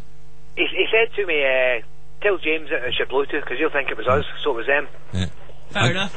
Yeah, fair enough, Paul. Take his number down, €5, don't let him through again. Okay. Anyway, James, how you doing, mate? I'm good, Paul, thank you. Yeah, good. How you doing? I just wanted to sort of mention a couple of things to you. First of all, I've spent weeks trying to listen to you online, getting my phone, get a new phone, get a new contract, get an FM transmitter, downloading bloody internet applications so I can listen to you. And where did you go last week? Well, I was working elsewhere last week. Yeah, exactly. Yeah. Well, thanks very much. It's still a free country. Next week it's the BBC, and the week after that, who knows? But listen, you'll be wherever I happen to be with all that technology. You'll be able to track me down now, won't you? Well, I thought I got the thing set up last week. Tuned in, you weren't there. I thought, oh God, that's right. He's somewhere else. Mind you, it's not really working for you, is it? At the moment. You're absolutely right. It's not. What? Why is the Bluetooth not working? I never had a problem with Bluetooth. No, what it was, I was trying to turn the volume up. The feed down the line was quite quiet, and I tried to turn the volume up, and it cut out. God, yeah, you must have disconnected me, and I thought, right, I'll try again. You must and have it's still more... quite quiet. So I turned it up again, Yeah. and it cut me off again. I thought, bugger it, so I took it off and threw it in the corner. Oh, no, you should... What do you do that for? And now, listen, do you ponce around with it stuck in your ear all day as well? No, I do not. I don't Good. wear it unless I have to. Yeah, that's good, because there's nothing worse than seeing some of those people who just seem to want to spend most of their time wearing their Bluetooth earpieces. Yeah, it just looks stupid, doesn't it? Yeah, it's all right if you're in an episode of Star Trek, but anything else is not so good. So come on, tell me something I need to know. What's happening out there? No, actually, you used to mention this in your old show quite a lot, and nothing like that had ever happened to me until Friday. Oh gosh, I was at school. I went to pick my little fella up. He just moved into primary 7. Yeah. In primary school, so he's 10. So I goes along to the school to collect him on Friday because we're going swimming. So something was, they were playing football. One of the other kids said something to him. It started from that, and it was outside. We get you outside, we're going to kick the out of you. Dear, oh dear. So unexpectedly, I was there. So these 3 kids came out with my son, and I said, look, just ignore it, walk on. So we sort of walked on, and the 3 of them followed us. Maybe 20 yards behind us. Oh dear. Shouting, we're going to batter you, we're going to do you in. And I said to my son, look, just ignore it. So we walked up a path, a sort of, a pedestrianised area, and they were standing at the bottom of the path shouting my son's name, calling him a 6-letter word beginning with W, ending in R. Yeah, thank you. We've got it. 10-year-old. Yeah. And I thought, bloody hell, I don't believe I'm listening to this. And I turned around to look at them, and they're giving it the V sign, and my son's name is and I thought, I said, look, come on, let's just walk on. He said, right, that's it, we're coming to get you, we're going to batter you. And my son turned around and shouted, but I'm with my dad. It's okay, we'll batter him as well. How old are these kids? 10. Yeah, and I'm kind of listening, I'm like, what? And my first reaction was to sort of, my first sort of instinct was to turn around and walk back to them and smack one of them. I thought, but you just can't do that. So I said to him, they followed us most of the way home. Yeah. Shouting obscenities behind us, and I got home and I thought, what the hell did I do about this? Did you call the police? No, I didn't, no. What did you do? I kind of thought, well, obviously I can't go out and smack them. They're 10-year-old, they're 10-year-old kids. But they obviously get into some sort of, there was 3 of them. They'd obviously got themselves into some sort of, some sort of gangland mentality. You should have called the police. I mean, I don't suppose you could really round them up, tie them together, and then call the police, because you'd probably be in the wrong. That was my first reaction. That was my first reaction. Go back, smack one of them, say, or I'll go in front and stand in front of them and say, well, come on then, batter me. Yeah. But, you can see the court case, can't you? 40-odd-year-old man batters 10-year-old primary 7 school kids. I'd have found a couple of really big 12-year-olds and paid them 50 quid to do the job. Well, that's the other possibility, yeah. But I said to him over the weekend, I said, look, get into school on Monday, and if they look threatening, if they look at you or, say something to you, don't say a word to them, just walk over to the ringleader, the kind of one that's giving you the hassle, and just smack him as hard as you can, right on the nose. Well, unfortunately, that's not really a very good way to sort of suggest he deals with it, because he's likely to get into trouble. And you saying, he was the one who was threatened, it wasn't his fault, it won't count for much. Your lad will probably get caught, and he'll get into a big trouble. But it'll shut he will get up caught. And they'll leave him alone. I said to him, look, do it in the school. If the teacher says something, no. I'll come what you should do, Paul, what you should have done, and what you should probably still do, is ring the school and speak to the head teacher. That was my next plan, because I said to him today, go into school today. You've already told him to go and batter them. You're going to turn him into a little thug. You can't do that. He's definitely not a thug. Good. He's not a thug. But I've said to him before, he's quite soft. I've said to him before, look, unless you stand up to these guys.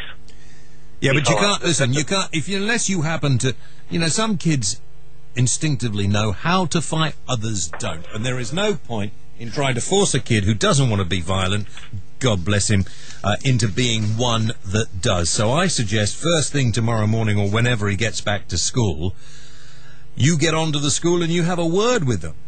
Well, I was thinking that too, but I wanted to see what happened today first. Nothing happened apparently. Well, he wasn't at school today. Yeah, he was. Oh, was he? Was it not a holiday in Scotland? No, it's not a bank holiday up here. Well, you see, it's so difficult broadcasting to different nations. I find it so difficult broadcasting to different nations. It's like you're not used to it, James. Yeah, I know. yeah, particularly when you've got different languages and things to worry about. Okay, the new man. Yes, okay, the new to you too. Listen, serious point though, Paul. You make sure you call that school and you have a word with the teacher. Yeah, I just thought I'd ring you and run that past you because... You know, this is what kids do. You know this is how kids behave. I know it is. But you don't want him getting into a fight and getting a reputation, and you don't want him getting battered, you know, saying go up and smack one of them. Well, they might have 3 guys there, and they might have 10 little thugs behind the bike sheds. Who knows? So you really need to tell the teachers. Do it. Make sure you do it. Ring me tomorrow, tell me what they say. Okay, I will. All right, thanks, Paul. 01243 55 60 60. I mean, you can't do that. You can't tell kids, go out there and start smacking somebody, much as it's a temptation to do so. Okay, 01243 55 60 60, the state of the nation. Are we all excited? Are we all really very excited that we have won more Olympic medals than at any time since Britain last hosted the Games? All right? Last time we hosted the Games, we won all these medals. Now, the problem is, have we peaked too soon? In 4 years' time, some of the medalists won't be able to win medals, and we may not have any other talented people. We might have peaked too soon. That's a problem. Obviously, the government are going to pour incredible amounts of money into sporting events that are possibly going to win us medals. Is it really worth it? I mean, this is just purely a way for nations to show off to other nations. And seeing that Britain didn't do so bad, I mean, we always do badly, don't we? We always do badly in the Eurovision Song Contest. But do we really care? Does it upset us? Doesn't upset me. I don't feel any better if we won more medals than anyone else, or if we won the Eurovision Song Contest. I wouldn't feel any better or any worse, I don't think. Would you? No, I don't care about the Olympics. Yeah, you care about things that happen in your own life and other people and people you know. Well, I care that £9 billion. Well, that's a waste of money. Yeah, that's a waste of money. Keeping me off the property market. So, you in the property market, you've got a bloody tent. What are you moaning about? You've got a tent. Be thankful. Some people don't even have that. Sorry, I want a house. Didn't Ian Lee offer you? I'm working hard to buy a house. Ian Lee said he had a spare room. And, you know, start family. Ian Lee said he had a spare room. You're not going to start breeding. Who's going to have your children? Don't wink at me. It sure ain't going to be me. So you haven't got a good... Oh, you have got... How's that going, by the way? Very well, thank you. Is it still on? She came with me on the weekend. No! Yeah. And you got so pissed you couldn't do anything. Oh, how appalling is that? I was all right. I was happy. It's all right. I was happy. I'm a happy drunk. I was good, happy drunk. We had fun. I took her backstage and it was great. Yeah. Not a euphemism. I took her behind the stage where all the stars were hanging out. You took her behind the stage, you took her backstage, you took her everywhere. Yeah. You didn't, because you were too... Weren't you? Okay, right. I was going to say something. What was I talking about there? Oh, yes, this I mentioned this before and nobody responded, so I'll try again. What about Team Europe? The European Union, some clever so-and-so there thinks at the next Olympic Games, rather than having individual European nations taking part in the Olympic Games, we should just have one big European team. That is the most ridiculous idea I've ever heard. Excuse me, shush. And then we would win all the medals. We would beat the Ruskies, we'd beat the Yankees, we beat them all. We wouldn't. Yeah, we would. No. Team Europe would. We are part of Team Europe. That's not us. We don't want to be part of Team Europe. What a ridiculous idea. Of course we do. No, why? We would win the medals. So we can dilute our gold medal. Look, if we can come fourth and win 19 or whatever gold medals as GB, why should we join Europe and then win... See, you really are a big fan of the Olympics. You told me a lie. No, I'm not. Yes, you're a big fan of the Olympics. I'm not a fan of the Olympics, but I just think that's the most ridiculous idea. That is going to happen. No. And the government want it to happen. The government want a football team. Right? Yeah, but they want a GB football Yeah, team. it's the same. What's the difference? Same principle. It's the same principle. No. It's the same It's just England, principle. Ireland, Scotland. Where if we had a European football team, I bet you'd probably get one English person in it, and that'd be it. Yeah. What would be the point? I wouldn't support it. Why not? But you're in Europe. No. You're in Europe. I'm English. You're in Europe. I'm English. I support England. But a Frenchman is in Europe. I might just about support Team Great Britain, but I would never support Team Europe. Well, I don't think you're alone, actually, because I don't think the French or the Germans or the Spanish or the Italians or anyone else in Europe would either. No. But the European Union think it might have a chance. And I don't care, so. But I just think it'd be great, listen, to really upset everybody, apart from anything else. So I think it's a good idea. I think we should put it forward. Team Europe. We would win all the medals. There would be no problems. What's going on in the chat room? Nothing's going on out here, that's for sure. No, it is really quiet. Yeah, it is. Yeah. Bank holiday. Yeah. Everybody's going back to work today. Everybody's travelling from where they went on holiday, had a long weekend, and today they're going back. See, if I'd known you didn't really want to come in, I wouldn't have come in either. No, it wasn't I didn't want to. I just couldn't make it back from the wedding in time. Yeah. Well, you should have said that. If you'd said that, I would have not insisted. But there we are. Ooh, do you want to read that one out? I don't know.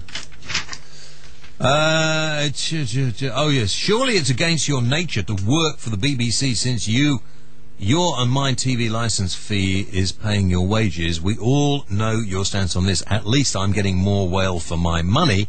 Stephen in Carlisle, I don't quite understand that, but I've always said, Stephen, that I think the BBC should employ me more than they do. You know, Mrs. Whale goes out and buys a TV licence. We all own the bloody BBC. I should be able to ring the BBC and say, I've got a few weeks free. I think I'll go in and work. There shouldn't even be any question about it, should it, really? To be honest with you. It's against your nature to work for the BBC since your and my TV licence fees paying your wages. Well, if Matt and I want to work for the BBC, we shouldn't even have to ask, should we? No, we should. We just have a right to walk into any radio or TV station and sit down and work. If you're a freelance presenter, that's your right, yeah. Absolutely, Stephen in Carlisle. I think we should.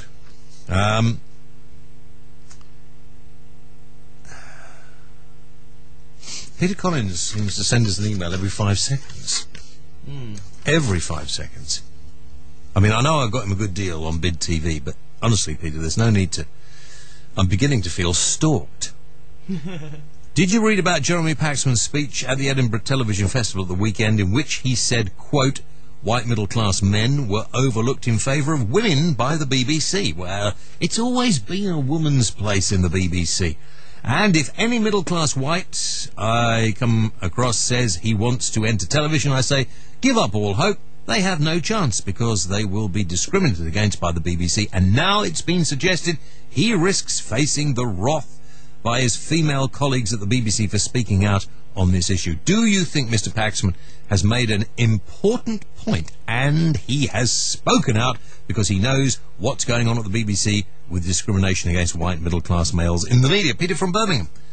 There is no doubt the BBC actually do discriminate against white middle-class men. But they've openly come out and said that, haven't they? A lot of places have openly said that there's a completely skewed... Otherwise we get called racist. No, it's ridiculous. There's a completely skewed, in the way that the police don't represent the racial mix of this country, nor does the BBC. If you happen to be from an ethnic minority, and even better, happen to be a woman, you have got far more chance of getting a job with the BBC. Absolutely. No doubt in my mind whatsoever. Have you not noticed? And on the radio too. I mean, there are more and more women taking over jobs in broadcasting, and women should be at home. Women should be at home in the kitchen, doing the cleaning, the scrubbing, the cooking, and that sort of thing. They should not be out. Women shouldn't even be driving cars. You know, there are certain things we can pick up from the Muslim community. What a stupid thing to say. There are certain things. Sorry, Matt, I know you're young and you don't feel like that and you believe that men and women are equal, but really they're not. Men and women can never be equal. How can men and women be equal? I don't think they're equal in all facets of life. Good. I'm glad about that. But I don't think they should be trained to the kitchen and not chained to the allowed kitchen. To work. Trained. I didn't say chained. I said trained. Oh, trained to the kitchen. Yeah. Do you know, one of the problems, and this is an interesting point, one of the problems today is that women do not know how to cook as well as they used to. It's a big problem. What do you mean it's true? You're not living with a woman. My girlfriend can't cook. Well, she can, basically, but she's... Basically. By her own admittance, she's not a great cook.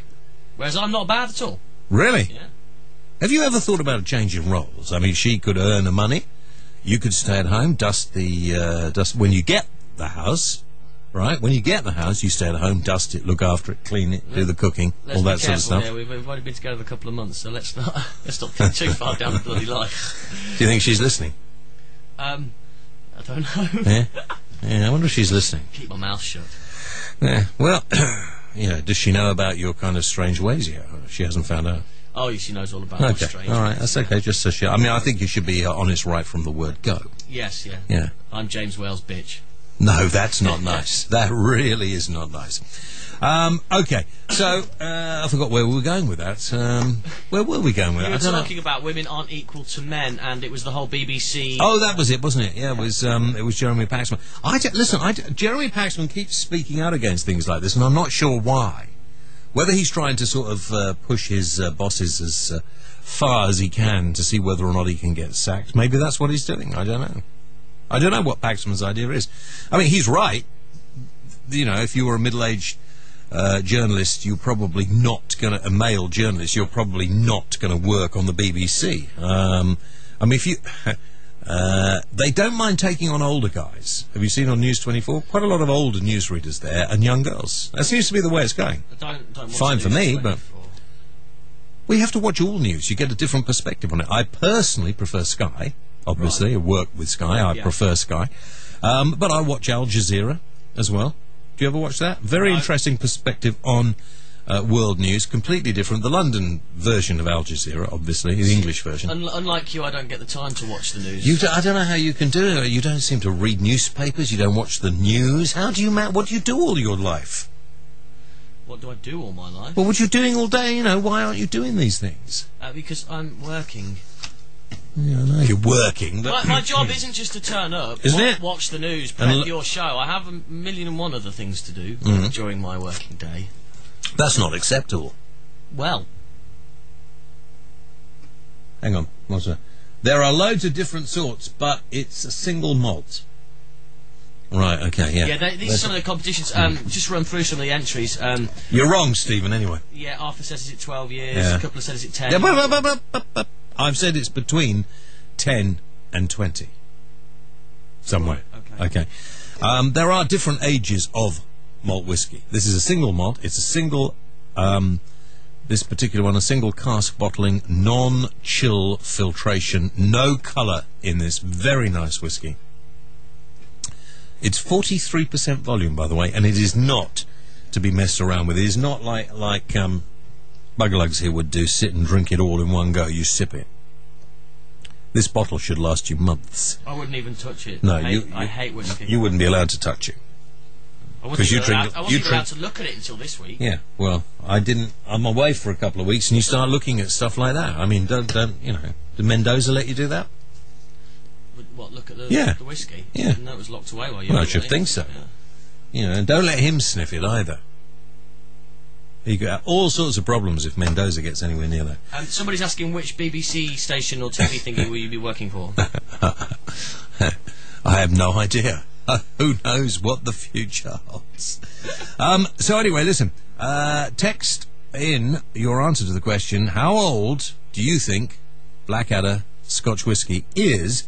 And we will put the right answers into the waste paper bin here, mix them around at 11:30, and we will pick out a winner. Okay, so text it to studio@playradiouk.com, the same address you can text anything to, if you wish. James, as a sponsorship idea for the show, has anybody at Play Radio... you turned it off. All right, okay, put it there. As a sponsorship idea for the show, has anybody at Play Radio contacted Pure This is the wasn't brand it? new internet radio where you don't even need an internet connection in your home to receive internet Really? radio. How does that work? It works on 3G and wireless mesh technology. And we are 10 steps ahead of you, Chris. Yeah, we are, Thank Chris. you for your email. Thank you for your email. We're 10 steps ahead of you. Yeah. Didn't Pure make the other radios as well? No idea. Yeah, they did. Yeah. That's a good idea. We should do that. Yeah. Right, okay, I'm going to sit here and wait like we did before, because it's like going back to the beginning when I started here. I know, but before I do that, I want some decent phone calls on tonight. Okay. All right? Okay. So I'm sitting here. We did this right at the beginning when we started, and I'll take a couple of weeks off and it's gone back again. Well, So the phone viewer's answering that. While they're answering that and sorting out the details, why don't we play the bit? yeah, but before we do that, I just have to give the number. Do you want to give out the number? I can do if you like. No, I'll give it out. Yeah, well, you give it out, yeah. You sure you want me to? Well, I'll give it out first, then you give it out second. 01243 55 60 60. I much prefer the way I do it. Go on. 01243 55 60 60. 01243 55 60 60. It's the same as me. What are you talking about? It's a different intonation. Is it? Show us again. 01243 55 60 60. 01243 55. Slightly higher pitch. It's slightly more. Yeah, you've friendly, got a very sort of feminine voice, haven't you? 01243 55 60 60. Go on. 01243 55 60. What you do is this. You go 01243 55 60 60. As if your voice is all over the place like a girl. I didn't say I didn't, but I much prefer mine to yours. You do. Well, you could do the show tomorrow. I'm having the night off tomorrow as well. If you want to increase your profits, go the extra mile for your customers, and bring loyalty to your business, then you need Play and Store. In-house or online, Play and Store is your personal, made-to-measure music and marketing tool. As part of the Playradio network, we are experts at creating the perfect radio station for your customers, in turn delivering an increase in sales, staff morale and brand awareness. Go to playandstore.co.uk. Ellington Lodge Hotel at the Concord Club. A unique place to stay. Going on a cruise or flight? Why not take advantage of the free short-term parking we offer to residents and extend your holiday by a night or two? Ellington Lodge is situated 2 minutes from Southampton Airport and Parkway Station, just off the M27 at Junction 5, and a short taxi ride from the Southampton Cruise Terminals. For more information, visit our website, theconcordclub.com. The James Whale Radio Show on Play 2 UK with Blackadder Whiskies for discerning drinkers the world over. Visit us at playradiouk.com and discover the pure spirit of legend. James Wales. They can take the man off the radio, but they can't take the voice off air.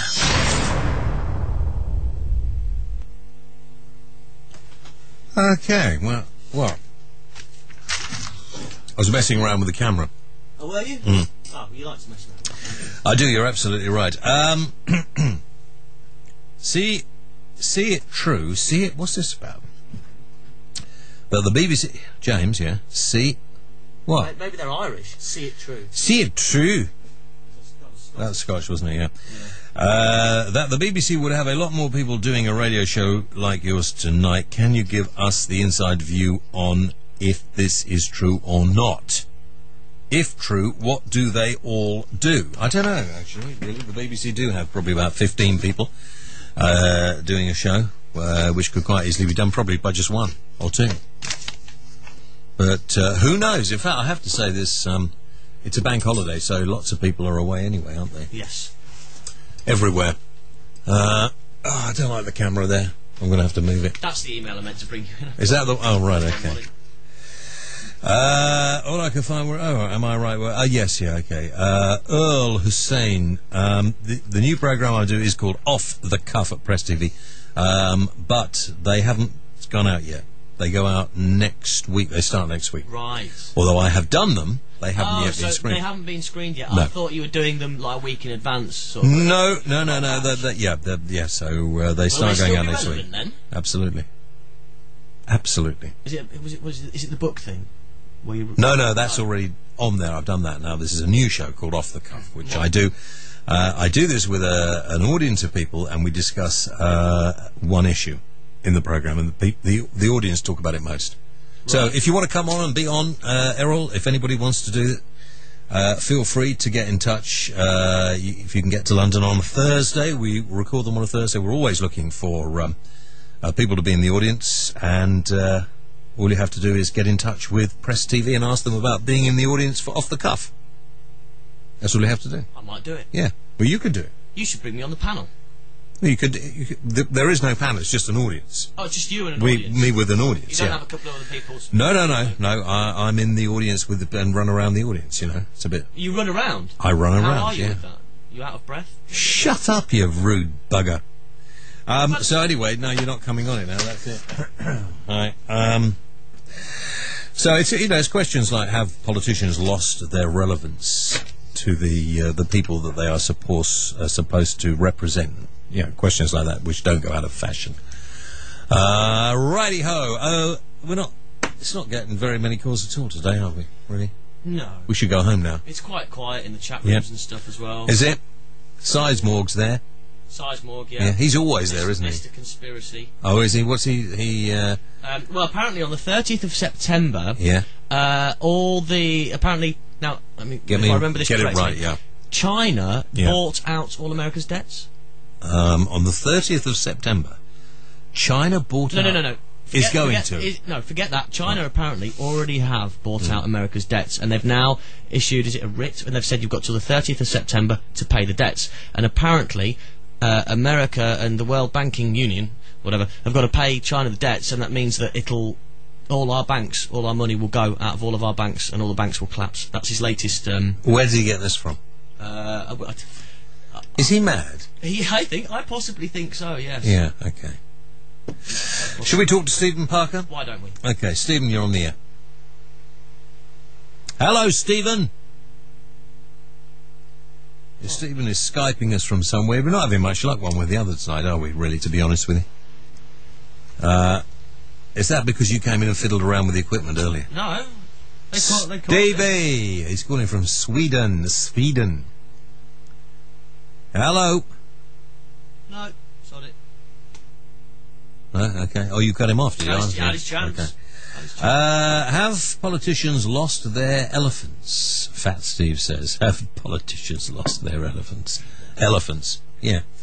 If they all had elephants, we'd all be in a lot better... Maybe Fat Steve, who's still listening to us in the US at the moment, or anybody else in the US, anyone knows about Sizemorg's conspiracy theories that China bought up all America's debt so that China now own America? Presumably their aim would be to bankrupt America, is that right? No idea. Where does he get these ideas from? I don't know. I'm going to ask him to call in. No, I don't think I could stand that, actually. Okay. No, I really couldn't stand that tonight. Whiskey competition, so far nobody's got it right. But there are lots of you guessing. We now have one right answer. Do we? Yes. Who's that? There we go. Okay, we better not mention, but yeah, we have one right answer. Yeah. Can you ignore my first answer? They got it wrong, but they applied again. Yeah, well, yep, we got one right answer, so Mick, you might be winning it tonight, that's for sure, Mick. Lots of people. The question is this, our sponsors, Blackadder Whiskey, produce a very fine malt whiskey. But the question is, how old is this whiskey that I'm giving away tonight? Okay, it's going to have to be a guess somewhere between 10 and 20 years old. How old do you think it is? So you can have a guess. It's a very nice bottle of single malt whiskey from the Blackadder Distillery. And it's a very nice box as well, as you can see. I'm holding it in front of my little camera in here at the moment. Very nice indeed. 01243 60 60, or as Matt would say, 01243 55 60 60. 01243 55 60 60. More accommodating, my You're like ass. 01243 55 60 60. That's the way I speak. I'm sorry about that. Slightly more grown up. So anyway, there we are. If you want to call us, that's the number to ring. If you want to Skype us, it is Skype. You can Skype us at play.radio.uk. That's simple. If you have a Skype phone that works. And if you don't have a Skype phone that works, don't, because there are a lot that don't. And then we've got Pauline. What? That's not very nice, is it? Or Maria. We got a couple of Skype calls coming in, I think. Well, I'm just organising them now. People are asking me, should I call in? And it's like, well, If you want, call in. feel if you want free. to call in, yeah. I'm not bothered one way or the other. If you do, you do. If you don't, you don't. That's the way it goes. What? Stephen Freestone says there are loads of different... Where are you looking? I'm just looking at the whiskey thing. It's quite entertaining, really. There are loads of different Scots, but it's single malt. Yeah, and lots of single malts, different years. How old do you think this one is, Stephen? You are, by the way, wrong. It's a single Orcadian malt, isn't it? Yeah. You haven't tasted it, have you?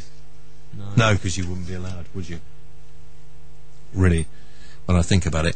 5 minutes to 10. 10 o'clock, of course, everybody's... is this a woman or a bloke with a very strange name? That's... no woman would call themselves that, would it? It's a bloke. It's a bloke? It's a bloke. Is it worth He was even... ringing us, and now I'm ringing him. He's not answering. I don't know. Yeah. Why didn't you just put him through without ringing him back? Why did I just put it... Yeah. Because... Never mind. Okay, I'm gonna do some other stuff now. I'm bored with this. Attack on obsession with fines. We've done that before. Lots of bad news all over the place. I mean, the papers today, the main thing, full of these Olympic celebrations. And I don't know what you call them this. Leona Lewis dazzling the crowd. London Mayor Boris Johnson waving the flag. The double-decker bus. Can't really see the point of that. British dancers in front of the Red London bus. It just looked to me like the bus was just packed and loads of people waiting for it again. And then, of course, all the athletes and just enormous quantity of money that's just going to be wasted. So, if we've recognised our Olympic athletes who have sort of flung their arms over 100 metres of water and walked very fast over a couple of miles, and we've done this street parade and this big welcome back, so should we not be doing that for the troops who are out fighting wars they shouldn't be fighting? Well, I'm glad as a producer you did prompt me to think about that, because I had been thinking earlier. I was going to leave that till just after 10 o'clock, but I think that's a good... No, that's a good... well, I'll come back to that in a moment, because I wanted to say something about that and the aeroplane. But I just saw, next to Jeremy Paxman saying that the BBC is full of women who don't want white middle-class men working there, that Tomorrow's World could be back on TV. Oh, fantastic news. Did you like that? I used to love Tomorrow's World. Tomorrow's World brought us the pocket calculator, LCD screens and personal stereos long before they hit the shops, and pulled in audiences of more than 10 million in the 70s and 80s. Now it's about to be rebranded under a different name, with presenters who are actually scientists. At the Edinburgh TV Festival of the weekend, BBC One controller Jay Hunt... not a name to mess with, said the show would be Tomorrow's World by another name. She added, "This is a great opportunity to re-engage with science." The original BBC programme, which ran for 38 years, made household names of its presenters, including Maggie Philbin, Peter Snow, Carol Vorderman and Judith Hann. I think Maggie Philbin, Peter Snow and Carol Vorderman had all got names before they went anywhere near Tomorrow's World, but that's another thing. Last year, Miss Hann, who presented the show for 20 years, said, "It's appalling that there is no programme about science when there is so much happening in the world." In 1972, it introduced Britain to liquid crystal display, or LCD, which transformed watches, clocks and signs. The personal stereo, marketed by Sony as the Walkman in 1980, was featured, as was the CD, in 1981. Inventor Trevor Bayliss saw his Clockwork Radio take off after the show in 1993, and The Fall and Rise of Reginald Perrin, the classic comedy about a man who fakes his own death, may be remade too. Why would that be remade too? I'll tell you what I was watching today on the telly, because they're showing during the day loads of repeats. I watched 3 programmes today because it was raining and couldn't be bothered to do anything. I watched The Professionals, Minder. I love Minder. The Sweeney. Minder was good fun, wasn't it? The Sweeney, which was excellent. Do you remember The Sweeney? I don't actually. And I saw Rising Dam. It's so... No, I had forgotten how funny it was. Leonard Rossiter was just the funniest guy. Have you ever seen Rising Dam? You haven't, have you? No, you haven't. I have. No. I have. You didn't find it funny? Not really. I thought it was the funniest programme I've ever seen. or one of them. It just made me laugh. It makes you, apart from My Family, there isn't any good comedy on TV, really, is there? What's funny on TV? Well, the thing is, My Family went downhill when they got rid of the young boy. Well, he grew up. They didn't get rid of him. He just grew up. It's the same kid playing it, but he suddenly changed because he's got older. Well, no, he's not in it anymore. You know the stupid one, but he now does the BT internet adverts. My Family, him, yeah. Sorry, yeah. My Family went crap. He should have been. Yeah, he should have. He was excellent in it, but I still think it's funny. Yeah. Yeah. Okay. Right. I tell you what. There is good comedy on TV. Yeah. QI is one of the best programmes. I don't find that funny. Probably a bit above your intelligence. Yeah, probably is a bit above my intelligence. 01243 55 60 60. If you want to come down to my intelligence level, feel free to give us a call. Okay, listen. This whole business of bringing our athletes back and celebrating, no problem with that at all. And we should make a fuss of them, and we should be proud of them. I don't have any problem with that. But I do have a problem with the media continually calling them heroes. Didn't we talk about this before? Maybe we did, I can't remember. And I think the word heroes is overused. Now, the politicians say, our sporting heroes coming back. You know, we bend over backwards and we accommodate these people. Hey, come on. They've had a great time while they've been over there in China. They had a good time. We don't seem to pay nearly enough time showing kind of respect and showing how much we value what our troops have been doing. I'm not suggesting that British Airways send planes over every time we bring troops back, but maybe they should. I did talk, I think, a little bit about, and I can't remember whether it was here or wherever, but I did talk about the whole business of having marches and having welcoming ceremonies for our troops coming back to this country, because we just ignore them. And there's so many of these guys out there who are so badly injured. The Ministry of Defence won't even talk about it. They won't even say how many people are injured. But trust me, there are many, many of our soldiers coming back very badly injured. We're fighting a war that we're not prepared for, and we shouldn't be fighting at the moment. We were sent out to Afghanistan, I'm talking about now. Our troops were sent there to help rebuild the country and to protect the people rebuilding it. They weren't sent over there in a combat situation, and we were told by the politicians continually that was going to be the case. So I don't know if that one gets you and you want to talk about that. Feel free. Right, James, something to cheer you up. One green idea. C-Link. What's the link say? It's here. You've got a little bit too fast. The internet sorry. Fully loaded up. So let's have some break ads, and then we've got someone on screen. We're not due to do that yet, are we? Or are we? Yeah, we were due to do it 3 minutes ago. Oh, I'm late. Am I usually late? Aren't I? 01243 55 60 60, or you could email us studio@playradiouk.com. Websites don't always work to their full potential. In fact, they can seem like a mystic art. Wouldn't it be great if you had someone on hand to wave a magic wand that would optimize, improve, and increase traffic to your website? Fear no more. The Web Wizard is here dispensing web wisdom and free tips. Email your question to Jason Rutland, the Play 2 Web Wizard, wizard@playradiouk.com. Then listen at 2:30 p.m. on the last Thursday of every month. The Web Wizard on Play 2 with Argo Internet Business Consultants. Growing your ideas. Click argo.uk.com. Websites don't always work to their full potential.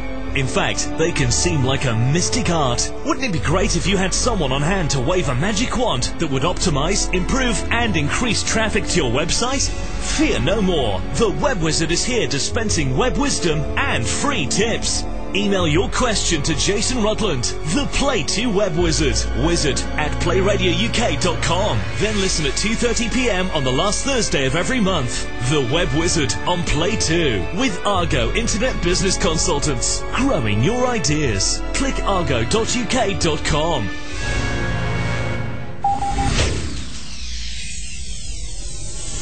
Broadcasting live to the UK. News, information, entertainment, and the best music from the past 40 years. This is Play 2 UK. James Whale Call 01243 55 60 60. Email studio@playradiouk.com. Skype play.radio.uk. Live and Unleashed, the James Whale Radio Show on Play 2 UK with Blackadder Whiskies award-winning single malt. Visit playradiouk.com and have the pure spirit of legend delivered to your door. James Whale's. Silence was never an option.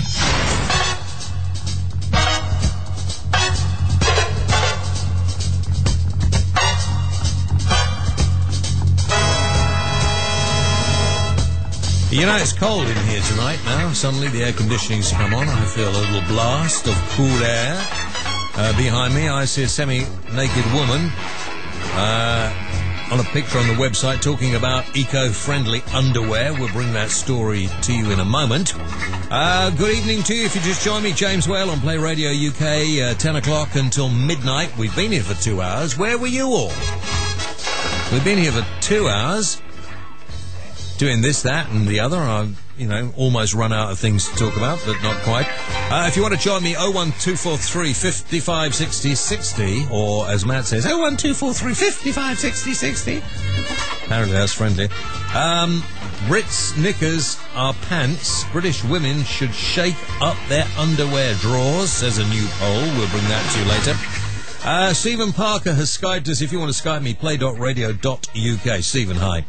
A very good evening to you both. That's better, Stevie. That's much better. Great. Well, not that great, Stephen. I was wondering what your position is on zoophilia. It's stupid man. Mm. Did he really just say... What? Did he really just say zoophilia? Yeah. I presume that's along the realms of bestiality. Similar. Right. Yeah. Don't call back, Stephen. There's a good chap. Thank you. Yeah. I'd like to go round there and punch him, actually, but I suppose that's... That's not really professional. Isn't it? No. Slap him? It'd be professional if you were, for instance, a fighter. Well, I am. Well, I was, but yeah, I am. You fire sticks out of bits of elastic band. I mean, you're a hunter, not a fighter. Next time it'll be you. This eco-friendly underwear is bound to draw plenty of bamboos and R's. What are bamboos and R's? You'll find out when you read the story. Can I read the story on here? Yeah, I suppose. So, designer Joanna Ketter says the frilly knickers made from sustainable textiles like soy and bamboo are not only beautiful but ethically sound. Wouldn't you get splinters wearing a bit of bamboo? That would be very uncomfortable. Joanna, 26, said the fibres are very round, so it's smooth to the touch and sits very well next to the skin. Bamboo fabric is very soft, strong, and durable and breathable. That's very important. If you have it round the nether regions, you want it to be able to breathe. It also has some antibacterial properties, so it's very hygienic. Joanna set up her eco-fashion company, Lover Hover, in 2005. She added, people often have the perception that ethical and environmentally sound clothing lacks style and comfort. As well. What are you doing now? My job. Oh, okay. She added, people often have the perception that ethical and environmentally sound clothing lacks style and comfort, as well as using earth-friendly fabrics. Lover Hover. Am I pronouncing that right? Lover Hover tries to use end-of-line, off-cut pieces which would otherwise go to waste, and we think these girls look pretty Sawyer. I think probably the name of the brand, isn't it? Oh, okay. Let's have a look at the girls. Well, no, that was it. Oh, did it say we think these girls are pretty Sawyer? Are there more? Are there more? Yeah, there must be. Go on. Well, hang on. No. Go back. Stop. Go back. Back. Go on. Keep going. Keep going down. Yeah, keep going down. Keep going. Go on. Go. Right. Okay. Let's have a look here. Share this on MySpace. Now I've got this one up here for you. Look, you were talking about it a minute ago. British women should shake up their underwear. Yeah.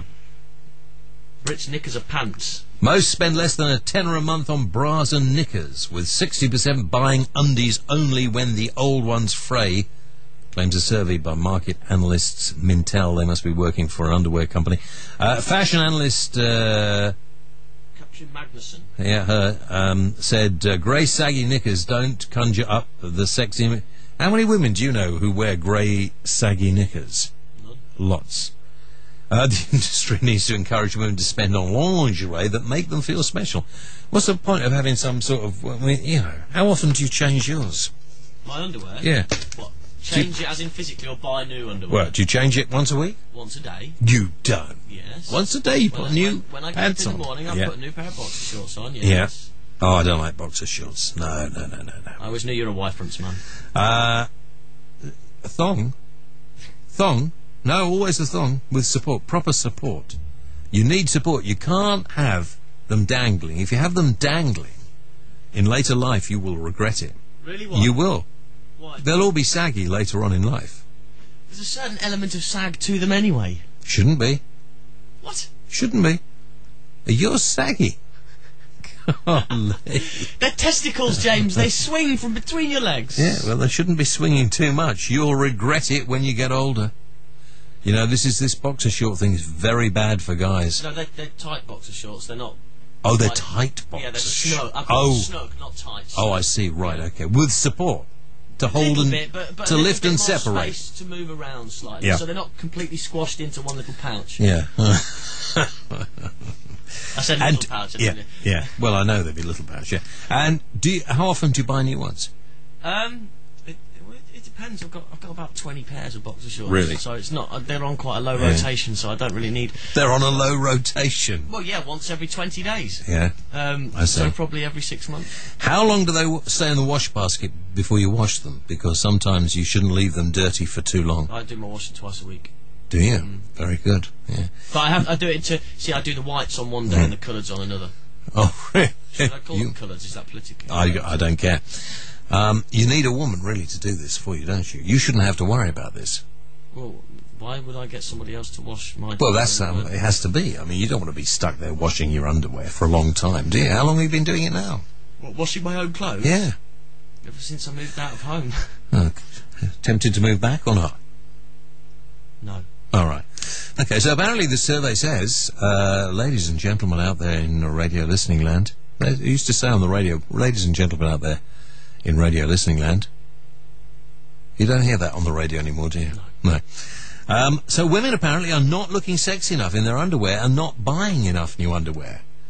I must mention that to Mrs. Whale, who seems to be buying it for everybody else in that case. Say that again. Oh, she's just always buying underwear. Always. The whole time. Read her blog. So anyway, I don't like the idea that I think it's a German company, says that British women are all going around in grey, saggy knickers. I mean, I don't see a lot of ladies' knickers really, but every now and then you get a glance, don't you? Yeah. Because the thongs always pop up over the top of the jeans. Yes. You know, so it seems to me there's still a lot of them wearing thongs out there. I see you've got a friend on the line saying, excellent discipline, washing your own under. Your own clobber, yeah. Indeed. Yeah, well, you're getting fans now, they know you're doing it. 014... A waft of aftershave suddenly came in there. 01423 55 60 60 if you want to join us. Playradio UK, James Wells Show tonight, until midnight. Give us a call.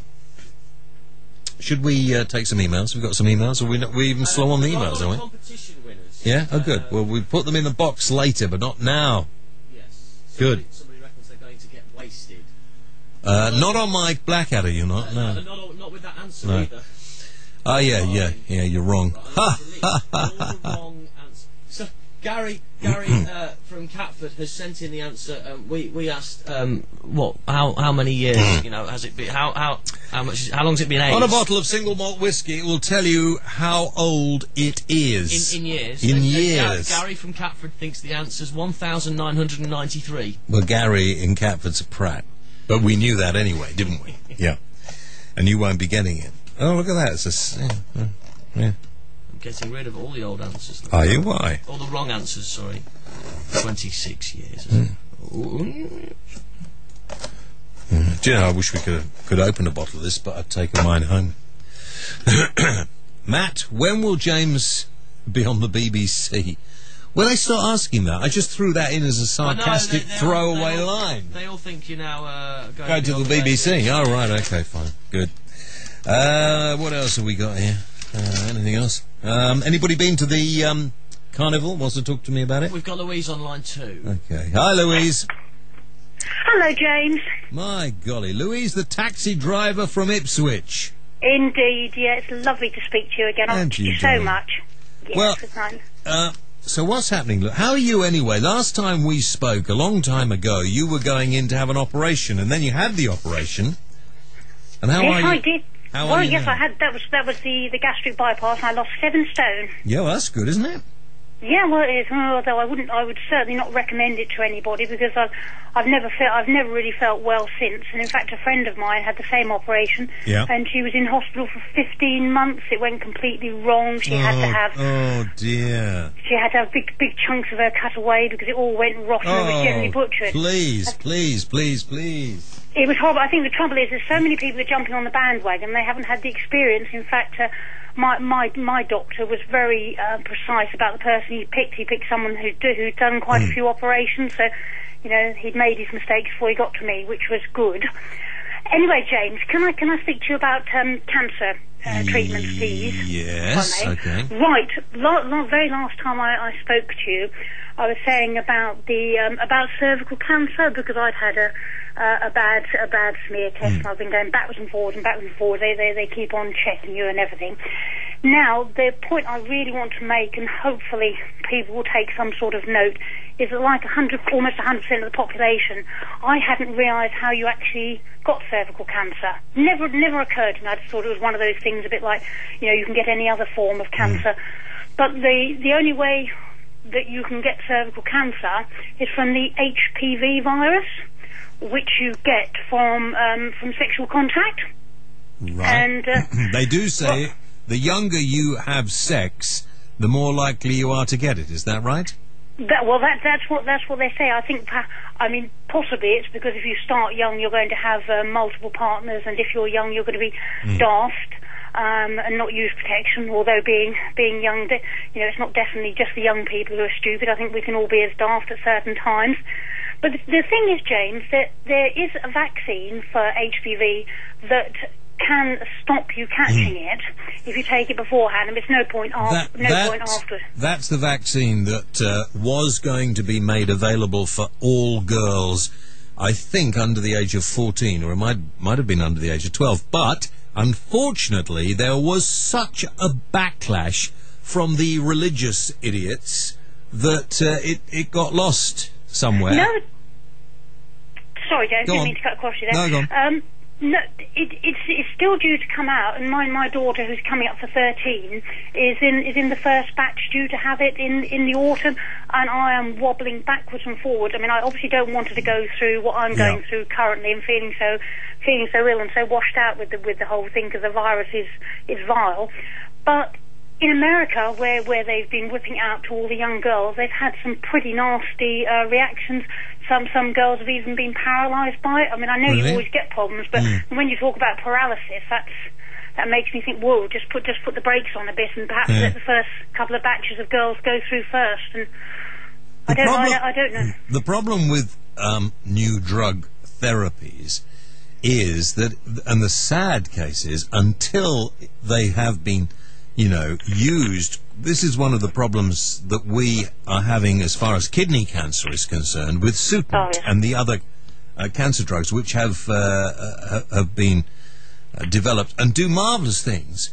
But until they're prescribed regularly, the doctors and the drug companies can't get an idea of maybe how they need to be tweaked, how the doses need to be tweaked, and what kind of long-term benefits they might have, as well as everything else.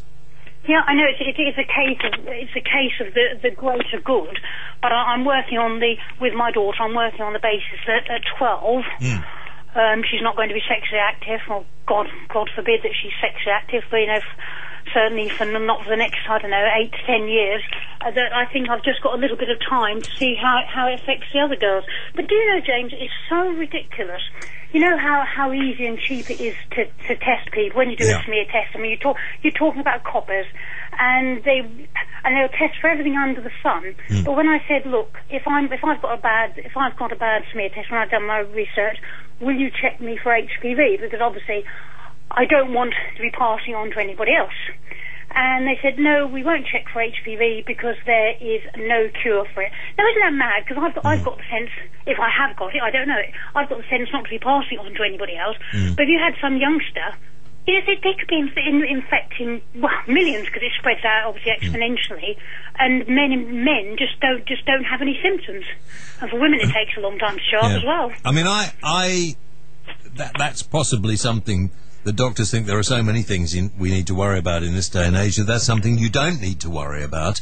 And, you're not likely to be passing it... Well, I suppose the guy could be passing on to it. Yeah, if you insisted on having the test, I'm sure they would give it to you. Well, it's difficult, but... I don't know. Anyway, James, I don't want to hold you up any long, because I'm sure you've got loads of other people waiting to speak to you. Are you working tonight, Louise? Yes, I am, but... Excuse me. I just wanted to listen to you first, and I'm just getting myself ready, and I shall go out at 12 o'clock when you finish. It's been lovely to speak to you again. All right, Darren. Nice to talk to you. Glad you're well. Care. Thanks a lot. Bye-bye. Bye. Oh, dear. We're so messed up as far as medicine is concerned, aren't we? Kate Moss has sparked off. I'm just going to mention this before we go to the next call. I know. I'm going to take a break, then I'm going to the call. Just want to mention this. Kate Moss has angered her neighbours by erecting 2 teepees in the back of her garden, in the garden of her home. The 15-feet conical tents have been up behind the supermodel's 17th century Oxfordshire home since the start of the summer. I'm desperate to get myself one of these. They look wicked. I really like them. And I want one for my garden. And I don't know, there must be. I'm going to put one. I'll Google it. That's where you find it.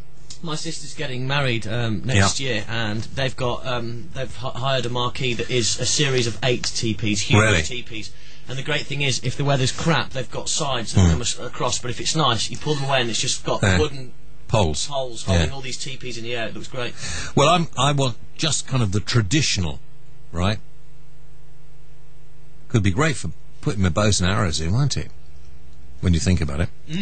But unfortunately, like everything else, residents at a nearby hamlet claim that they are an eyesore. How can they be an eyesore? They look great. I think they look excellent. At least one has complained to the local planning authority, questioning whether multi-millionaire Miss Moss has planning permission. So miserable, some of these people. A council has also raised the matter, and now West Oxfordshire District Council has promised to launch an investigation. What a waste of flipping time. And money.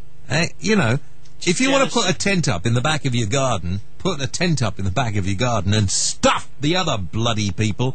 The model and clothing designer is understood to have bought the teepees for up to £4,000 each after attending the summer Cornbury Musical Festival near Witney in Oxfordshire. They must have been selling them there. These actually, to be honest, I would like mine with kind of more ethnic designs on them. Right, these look a bit like the proper you can't say red Indian, can you? Yeah, like the jewellery I wear. Local planning officer Kim Smith, just wanted to get his name in the paper, said we have had an email, bollocks to this, complaining about the teepees and asking if they require permission. Why don't people get on with their own lives? Why don't people just get on with their own lives? Jealousy. We can't afford those teepees, so we don't want you to have them. Our investigating officer will visit as soon as possible to establish the situation. When I tell him to sod off, investigate. I'm going to knock on the door. Can I see your teepees? No. I had that with a conservatory once that I put up, and nobody could see this conservatory. Right? I didn't put it up. I didn't put up. The conservatory was there, but a planning officer knocked on the door. He said, I believe you're erecting a conservatory. I said, yeah. I see. I said, yeah, it doesn't need planning permission because it's not bigger than... It was just really a porch over the back door, to be honest. Yeah. And he said, no. He said, but we have had complaints. I said, well, apart from people walking along a hill right over there, nobody could see this.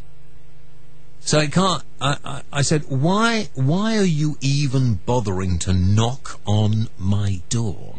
The bloke got very flustered. Well, I've got to fill out a form. I said, well, take the form and shove it where the sun don't shine. And if you want to come back with a couple of coppers, feel free. Mm-hmm. And then I gave him a shove. I didn't see him again. Surprised he didn't do you for assault. Hey, not going to assault me, he's on my property. And I asked him to go, and he didn't go. I gave him a little helping hand. Oh, I see. Sort of turned him round and pushed his back across. Yeah. He didn't fall over. Our investigating officer visits him and said, but it is perfectly legal to put up a marquee in your back garden for a wedding. 2 years ago, Miss Moss faced a lifetime ban from a local pub, the Swan, at Southrop, after she booked a table for 35 and then failed to appear. Fancy, oh dear. She later wrote a cheque for £1,750 to cover the cost. Good on her. There was more uproar this year over reports that she wanted to open a local version of her favourite Camden pub, the Hawley Arms, where singer Amy Winehouse is also a regular. People are just so jealous, aren't they? They can't leave it alone. Play 2 UK weather. Oh, I have to do the weather again, don't I? I haven't written it yet. Mainly fine and dry across Scotland and Northern Ireland tonight, before turning cloudy and damp in the west later. Mainly dry through, though often cloudy across England and Wales, but with some drizzly rain in some western areas. And the outlook for tomorrow, rainy and breezy across Northern Ireland, southern and western Scotland and northwest England. Fairly cloudy elsewhere with some drizzle in the west. Warmest and brightest across central and eastern England. You're up to date on Play 2 UK. Not the Tommy Boyd Show. Big in Japan. Let's have a chat, shall we? There's actually something about, I think, tyrannical leadership that keeps you looking young. I mean, Saddam didn't look as old as he was, did he? Good evening, it's John Beale. I just thought I'd phone up and say hello again. How is everybody in the studio this evening? And he went, don't tell me what to do, you're a racist. Is that the Tommy Boyd Show? It's not the Tommy Boyd Show. We're just repeating ourselves now, aren't we? Not the Tommy Boyd Show with Matt and Stu. Sundays from 7 p.m. UK time, only on Playradio UK. Good evening, is it me? Ellington Lodge Hotel at the Concord Club. A unique place to stay. Going on a cruise or flight? Why not take advantage of the free short-term parking we offer to residents and extend your holiday by a night or two? Ellington Lodge is situated 2 minutes from Southampton Airport and Parkway Station, just off the M27 at Junction 5, and a short taxi ride from the Southampton Cruise Terminals. For more information, visit our website, theconcordclub.com. The James Whale Radio Show on Play 2 UK with Blackadder Whiskies. Mouth-watering malt straight to your door. Visit playradiouk.com and set your taste buds free. If silence is golden, then treasure seekers need seek elsewhere. For here's one golden oldie that will never be silenced. James Whale. Just frightened the life out of me. I don't know about anybody else. Barry from Hornchurch. Hi, Barry. Hi, James. It's been nice listening to you nearly every night again, just like the old days. Barry, Hornchurch. You could pick us up. Oh, I suppose you could. Yes, Hornchurch. The end of the tube line. That's right, the district line in the borough of Havering, and not far from where the Olympics is going to be, really, Barry. Not that far, no. You were talking about local council actually just now, and today we went to the Havering show, which is not quite a Notting Hill Carnival, but it's one of the shows with bits and pieces and displays and... Yeah, but is it as full of drunks and layabouts and dirt and everything else as the Notting Hill Carnival? Not quite, and actually, funnily enough, they had Bucks Fizz appearing there, because I think you interviewed, is it Cheryl? I have done, yeah. Yes, I remember she was there, the original, and they kept stressing it was the original, it wasn't a tribute band, the original Bucks Fizz, although, unfortunately, they did sing with a backing track, I think, which is always a bit sad. They're a little old now, though. They are, yes, that's true. But while we were there, my partner and I, we went to they had an environmental tent there, and the environment department, and we were asking about the trees, but a lot of the trees seem to be dead, And what they said was a bit of a shock, really. I don't know if you've heard this before, but they actually said, the council said, they are not going to plant any more trees in the streets because they can't afford it. Basically, if a tree survives, okay, all well and good. If it dies, they pull it down and it won't be replaced. That's appalling. It is. It's dreadful. I'm not sure what we can do about it. Well, I think that you and your local residents, you need to get together and sort that out. There is, unfortunately, some sort of bug that's killing the horse chestnut trees at the moment. And it's not killing the trees outright, it just attacks their leaves. So there are a lot of conker trees you will see with brown leaves at the moment. It looks like the tree is dead, but it'll come back again next year.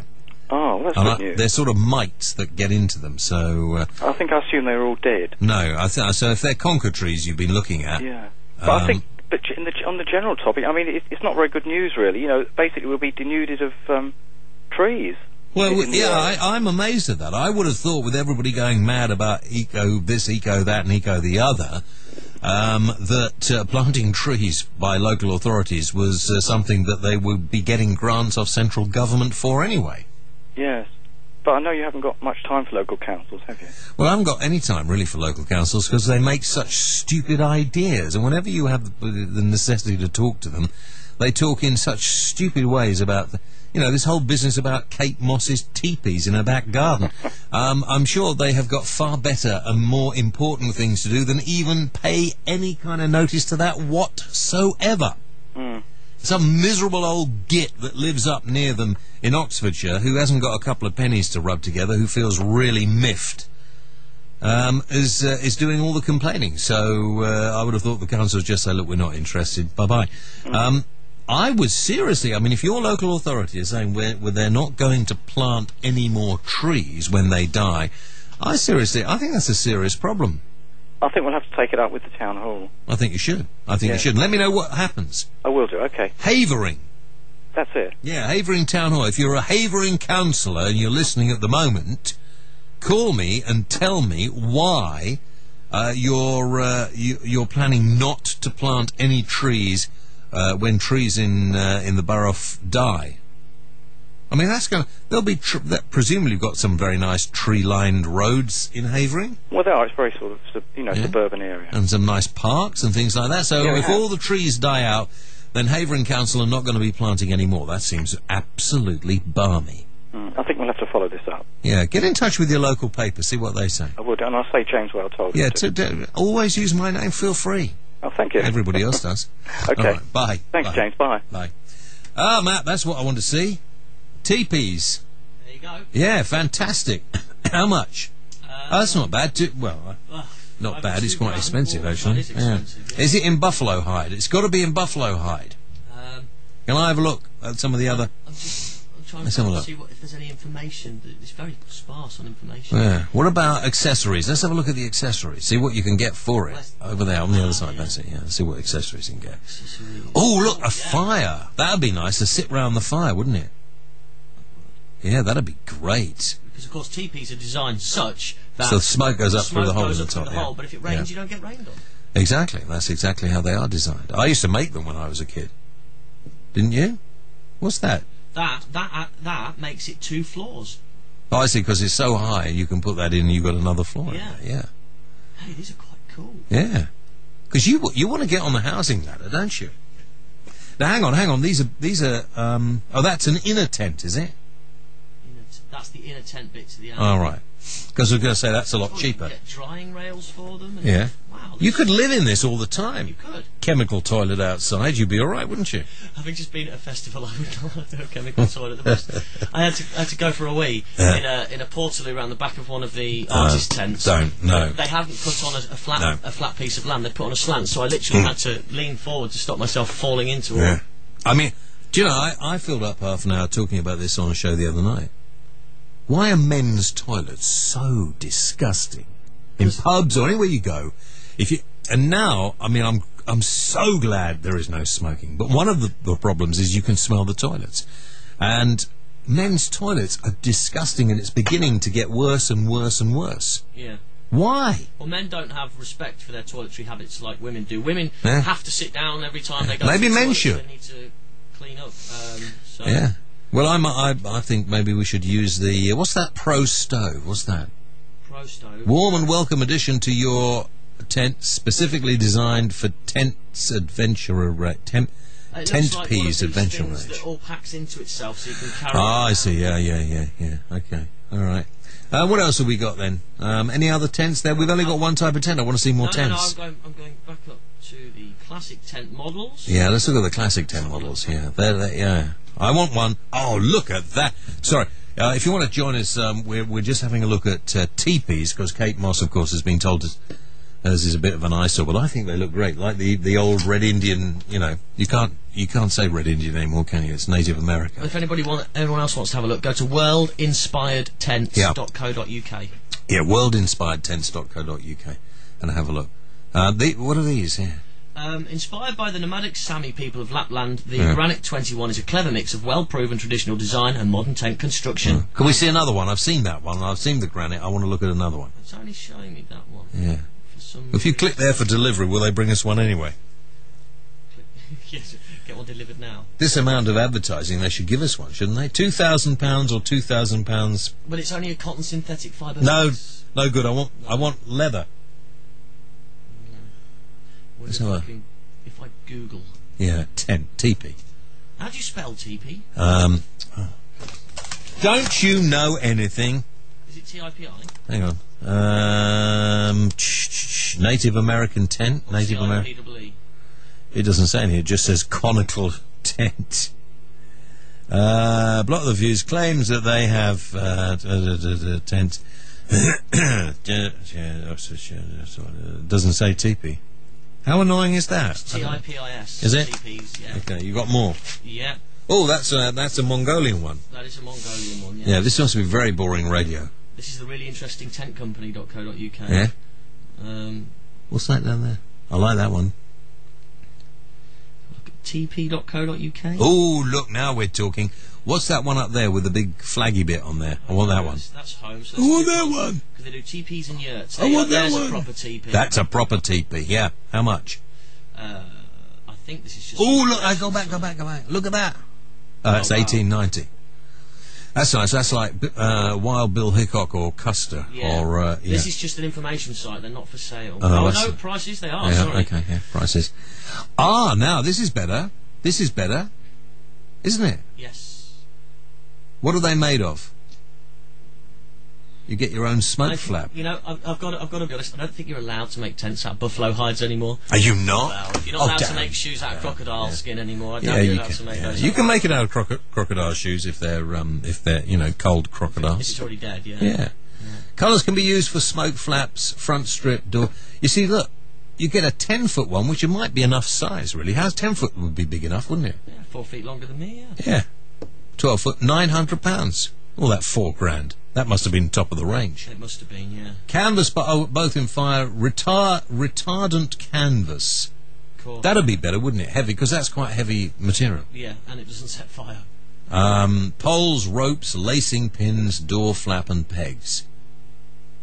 I'm quite sold on the TV. Do you know? I've always wanted something like this. Right, let's we've got another call coming there. We better talk to David in Leicester. If you want to join us, by the way, tent or no tent, 01243 55 60 60. Hi, David. Hey, James. I'm just rang to say it's nice to hear you back on the air. Well, thank you, David, very much indeed. I've nothing to contribute tonight, I'm afraid. Why? What about? No. Oh, Tiro. I went to a festival in Derbyshire, but I don't think I could talk about that, can I? I don't know. Why not? Well, it was the RWB. It was what? The Red, White and Blue Festival of the BNP. Oh, no, I wouldn't bother with that. That's just... let's go. You went there? No, there's these so-called people who want to ban the BNP. They were rioting, and there was 33 of them arrested. Yeah. Well, the BNP is not an organisation we really want, is it? Well, it might not be, but you have a look at the policies, and some of them make a lot of sense. None of them make any sense to me, particularly not when people think that, for some reason... the colour of your skin has some bearing on what sort of human being you are. Well, that's not one of their policies at all, James. Is it not? Nope. Okay, you well, every time I've interviewed them, and I have, against the wishes of people I've worked for from time to time, I've interviewed various people from there, and when it gets down to separate development and stuff like that, it just gets very horrible and nasty, and unfortunately a lot of the supporters are pretty stupid as well. Well, that's not a nice thing to say about people. I'm calling them stupid. Well, I can't help that, really. I'm not a very nice person. If you're an ethnic, you get extra preferences over white people. If you're an ethnic? Yeah, for example, positive discrimination in quotas and things for jobs. Well, yes, there is that, unfortunately, because, of course, we tend to have not been able to make our police force and various other organisations representative of the ethnicity of this country. But do you think that's fair that people who can do the job are not allowed to do the job on the basis of the colour of the skin? Well, I don't think it happens that much, I have to be honest, and I don't think of all the things you need to worry about in the world that is particularly good. And I will quite often moan about it if we're short of policemen and they're not recruiting because they can't find any policemen that come from an ethnic quota system that they want. But that's a bit of a red herring, you know, and I get really upset when I hear people like you speaking in this way. Oh, I'm sorry I've upset you, James. No, you haven't upset me. It just makes me realise that there are still some misguided and foolish people still around in the world. Well, when I've seen it happen where I work, where people from certain ethnicities get given jobs when there's been no one else allowed to make an application for it. That's not the fault of the person involved. No, it's not. It's the fault of the policies of the company, you know, and the politics of the country. And the politics of the country, misguided though they are often in some ways, do not want a political party in this country whose main aim is to promote pink, podgy white people. Are you saying I'm podgy? You sound podgy. I don't know. Are you? Probably just as much as you. Well, I'm not podgy, so, you know. The fact is that this is a multiracial country, always has been. And what upsets me about people who reckon they are supporters of the BNP is, oh, yeah, we're Anglo-Saxon. Well, you know, Saxons were Germans. This country has always had mixed ethnicity. Quite a lot of black people here hundreds of years ago. We were, you know, partly Roman, partly Viking, partly French, partly German. This has always been a mixed nation. And eventually we'll all be the same colour as well, so we won't have these problems. Well, yeah, but if you think it's fair that someone who's got a different colour of skin could get a job over me... Well, I wouldn't think you'd ever get a job, because obviously your personality is such that probably people don't want to employ you. I've got a job, you cheeky guy. Yeah, really? What doing?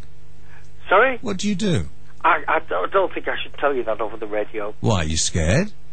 Do you think the people who employ you, if they heard you had these kind of racist leanings, would actually get rid of you? They already know. I think they probably would, wouldn't they? Well, I'm not going into that, James. No? You're chicken? No. Yes, you are. Any media contact from my employer needs to go through their media contact, not through me. Oh, right, okay. So what sort of thing do you do then? I really don't want to say. Oh, okay. You'd put two and two together and realise what I do and who I work for. Really, would I? I'm not that clever, surely. Thanks for your call, nice to talk to you. He was right, didn't want to talk to him. 01423 55 60 60. Can we do a couple of emails and then can we go back and look at more teepees? I'm really excited about the chance of getting a teepee in my garden. I really like the idea of that. Well, we've got some emails coming in. We also need to pay the bills, and Sizemorg's waiting on Skype for when you're ready. I'm such a lucky person, aren't I? Sunday night just got better on Play 2 UK. If you're tuning in to hear me, Barry from Watford, well, you're too late.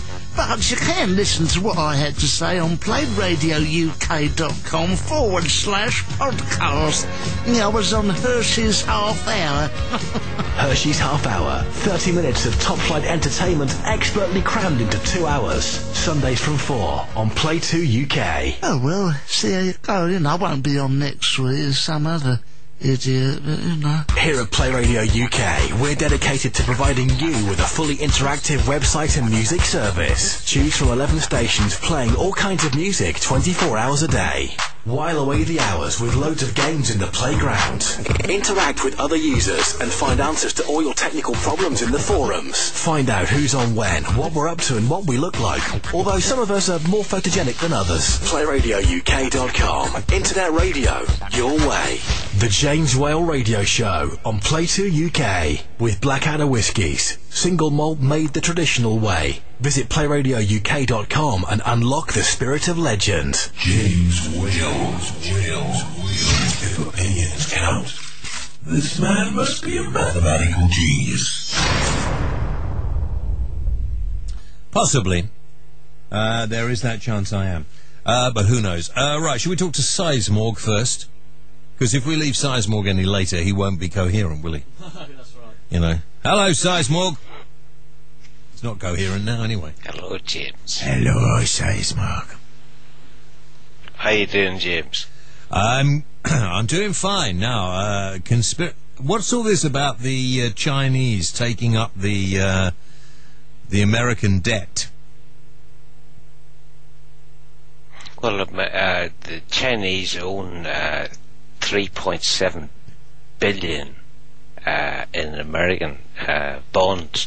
Yeah. And they can dump them on the market at any time they want. America is doomed to failure. It will happen very, very soon. Have you been listening to Alex Jones again? Say again, please. Have you been listening to Alex Jones again? Yes, absolutely. Right, okay. And Alan Watt. You should Alan really Watt, listen to him. Yeah. As a matter of fact, you can go into your James Whale radio show place and seek me out and look for Sizemorg, and you'll get a few things that I've posted up there under music. Oh, under music? Yeah. Yeah. And I would check them out because they're quite good. Okay. What, you've been playing music? No, they're posted under music. Oh, right, okay. It was my way of putting up MP3s to you. Ah, right, okay. I'll check that out. I will have a look and check onto your site. Yeah, okay. So, how long before China reels the Americans in? Quite frankly, James, I would say that before this year's out, 2008, I think America's bust. Yeah, and then what will happen? I mean, if you make America bust, what is going to happen to it? It'll be in the hands of the Chinese, will it? And the Chinese will come and take over the financial institutions of the US. Well, China already controls the Panama Canal. China doesn't control the Panama Canal. Check it out, James. Do you see? Is it? Check it out. Do you see? All right. Yeah. Okay, well, we're all doomed anyway. What the hell? Doesn't matter really, Sizemorg, does it? There's nothing we can do about it. Why worry? Well, forewarned is forearmed. I see. Okay. Well, let me put it this way. Listen. In that case, what are you doing to protect yourself and your family from the eventuality of this? I have everything in place. I have all my money in cash and gold and silver. I have food. Yeah. I have water filtration, and I have a place of refuge. And the place of refuge comes from 7,000 years BC, and it's quite close by me. Oh, I see. You've got a cave somewhere there, have you? Yeah, over here they're called souterrains. Oh, right. Okay. So you've got your water filtration system in there. I have my water filtration system with me. And have you got your? What do you need gold and silver for? There won't be anything to buy. Gold and silver throughout history has always been a commodity that people will trade with. And seeing as I have sovereigns and half sovereigns, I can trade. And do you have any arms? Have you got a gun? I mean, I as you know, I have a whole armory of bows and arrows and various other things, so I should be okay. But if somebody knows, if the whole of society falls apart like this, you will need to protect yourself. Alex Jones and I are both masters of toxophilie. As am I, funnily enough. I have 3 bows, I have 4 rifles and 2 pistols. Yeah. You'll be living in a small place before long, that's for sure. Do you expect then to get, there will be neighbours of yours who aren't as well prepared as you? They may well come and try and take away from you what you have got. I live in a community whereby we look after ourselves and we try to do the best for each other. Yeah. Sometimes you get pissed off with people next door who do stupid things, but... And what about alcohol, an important part of your life, Sizemore, I know. What are you going to do to keep that going? Or have you got That's not a problem, James. Oh, what? You've got a little distillery going there as well, have you? A still is the only way to go. Right, okay, well, thank you for painting a very black picture, but who knows? You could be right. I mean, you could be right. It may well be that I actually think a country probably the size of America will, if need be, print its own money and will cease being involved with the rest of the world if in fact it needs to do that, and there won't be very much the Chinese or any other nation can actually do about it. It's already programmed into the whole collective, and that is Program 21 for the 21st century by the but I European think, Union. Possibly, but I think you'll find America won't end up in debt to anyone. I mean, it would just print the money to pay off the people. It's not going to happen that one country can ever bankrupt another country like that. America is bankrupting itself. Well, yes, unfortunately, lots of countries do that, but what they do in the end, they usually just sort of start all over again, print some more money and start again. But they can't after they've lost it. I mean, they have no manufacturing. Listen, yes. Well, America has got a manufacturing base, and America could quite easily become it is fairly self-sufficient. They don't like... America is self-sufficient. Yeah, America is quite self-sufficient, isn't it? I mean, they don't Absolutely not. They don't like people exporting stuff to their country very much. They import 86% of everything they buy in America. No, they do. You're talking rubbish now. You're talking Talk to Fat Steve. Absolute rubbish. Talk to Fat Steve and ask him. Well, I wouldn't believe him either, so it makes no difference. Well, check out your statistics. There's no point in me telling you lies, James. Because I'd only live. I'm not suggesting for one moment, Sizemore, you're lying. I'm just suggesting that you've taken hook, line, and sinker a conspiracy theory, and there are very many and you consider that it's absolutely true. I don't think this is true at all. He's gone now. He's upset.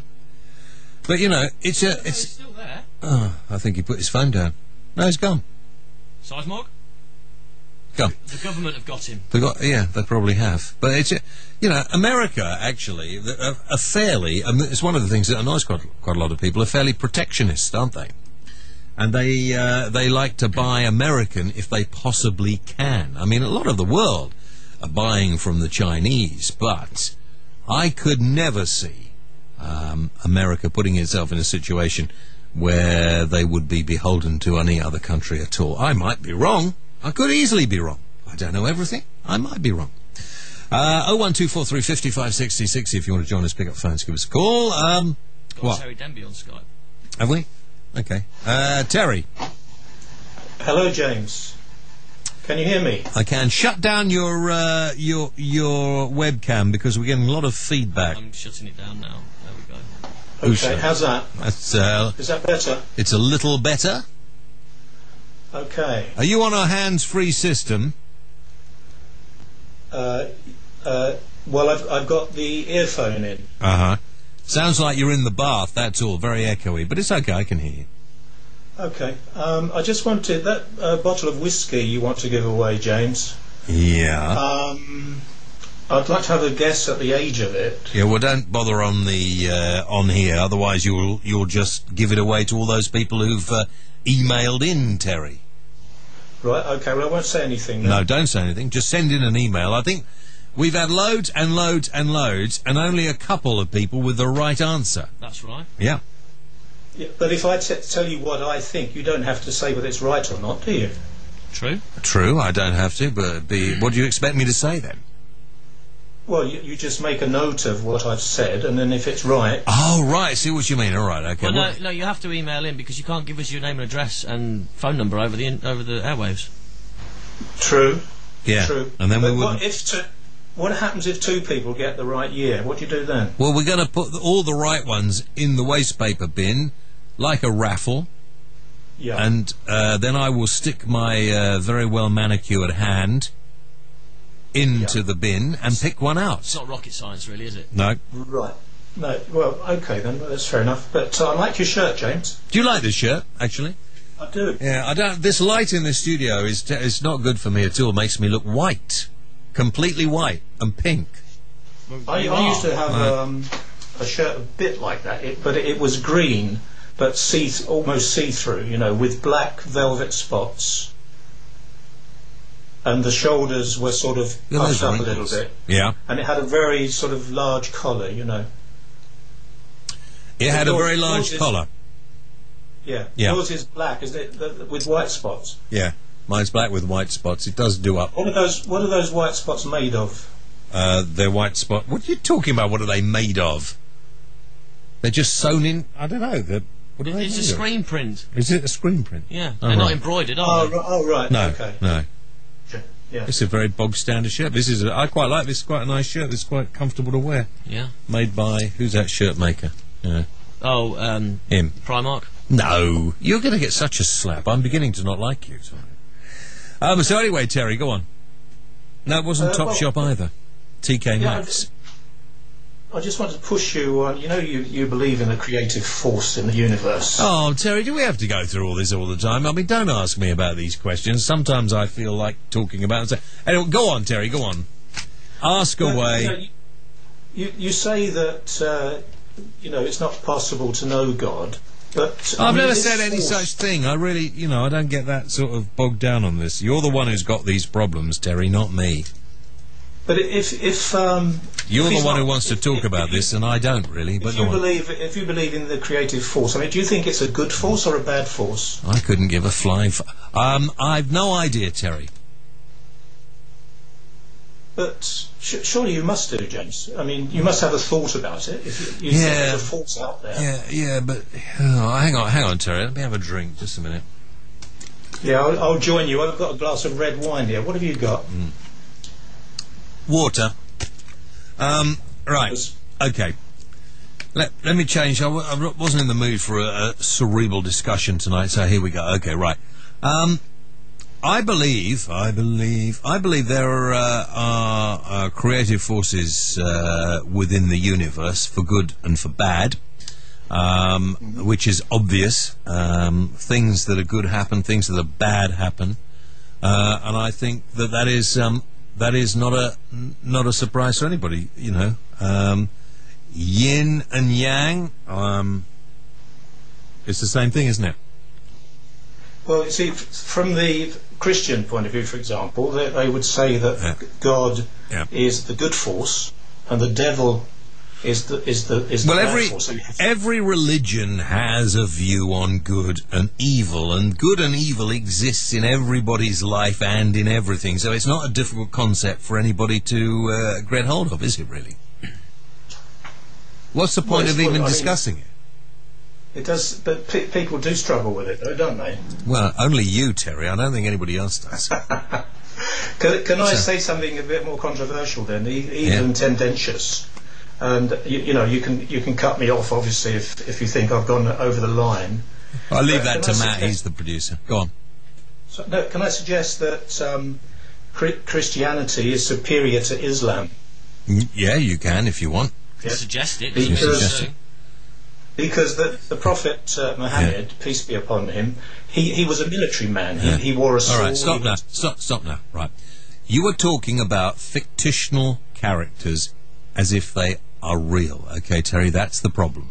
No argument, Terry. You are talking about fictional characters, all right? In my view. You're suggesting that Mohammed, peace be upon him, never lived. Why do you keep saying peace be upon him? Because that's what you're supposed to say if you're a Muslim, and he's just being a little bit, he's just being a bit sycophantic, saying peace be upon him. Well, it's time to pay the bills almost. Yeah, anyway. okay. It's not worth cutting. I just get bored with this discussion, to be quite honest with you, Terry. In my view, Christianity and Islam are belief systems that people have. I don't think there's any proof that any of these deities ever existed. In my view, it's a free world, and you're allowed to believe what you want to believe. You know what, though? They might not have existed, it might be fictitious, but if people had taken them the way I believe they were meant to be taken, and rather than using them to start wars, we wouldn't even be having this conversation. Exactly. People who are Christians and people who are Muslims, by and large, do it because they see a way to live their lives. It gives them a sort of a framework to live their lives. Unfortunately, some of them go a little bit mad on both sides and then end up trying to insist everybody in the entire world believes what they believe because they think what they believe is true. I tend to think that there is a force for good and evil, and it has nothing to do with Muhammad or God or... you can use any sort of name you want, Terry, but it has nothing to do with any of this sort of thing. It just happens to be nature, good and evil, and these organised religions are just there, made up by men to sort of help, or women as well, maybe. Although most of these religions are mostly male orientated. After Christianity and Islam, before Christianity and Islam, most religion was female orientated. Did you know that? No, I didn't. Yeah, it was. Right, back after this. Imagine what it's like waiting. Just waiting. Waiting with your life on hold. Waiting for an organ transplant. This year, around 1,000 people in the UK could die waiting. Simply because there aren't enough donors. More of us need to join the NHS organ donor register, so please, don't wait. Join the register now. Call 0845 60 6400 or visit uktransplant.org.uk. Ellington Lodge Hotel at the Concord Club, a unique place to stay. Set in quiet woodland near Lakeside Country Park, Ellington Lodge is ideally suited whether your stay is for business or pleasure. Our Mouldy Fig Wine Bar offers a comfortable, relaxed atmosphere, serving food, wines and local real ales, with live jazz music 3 nights a week and alfresco dining in the summer months. Visit our website, theconcordclub.com, for further details.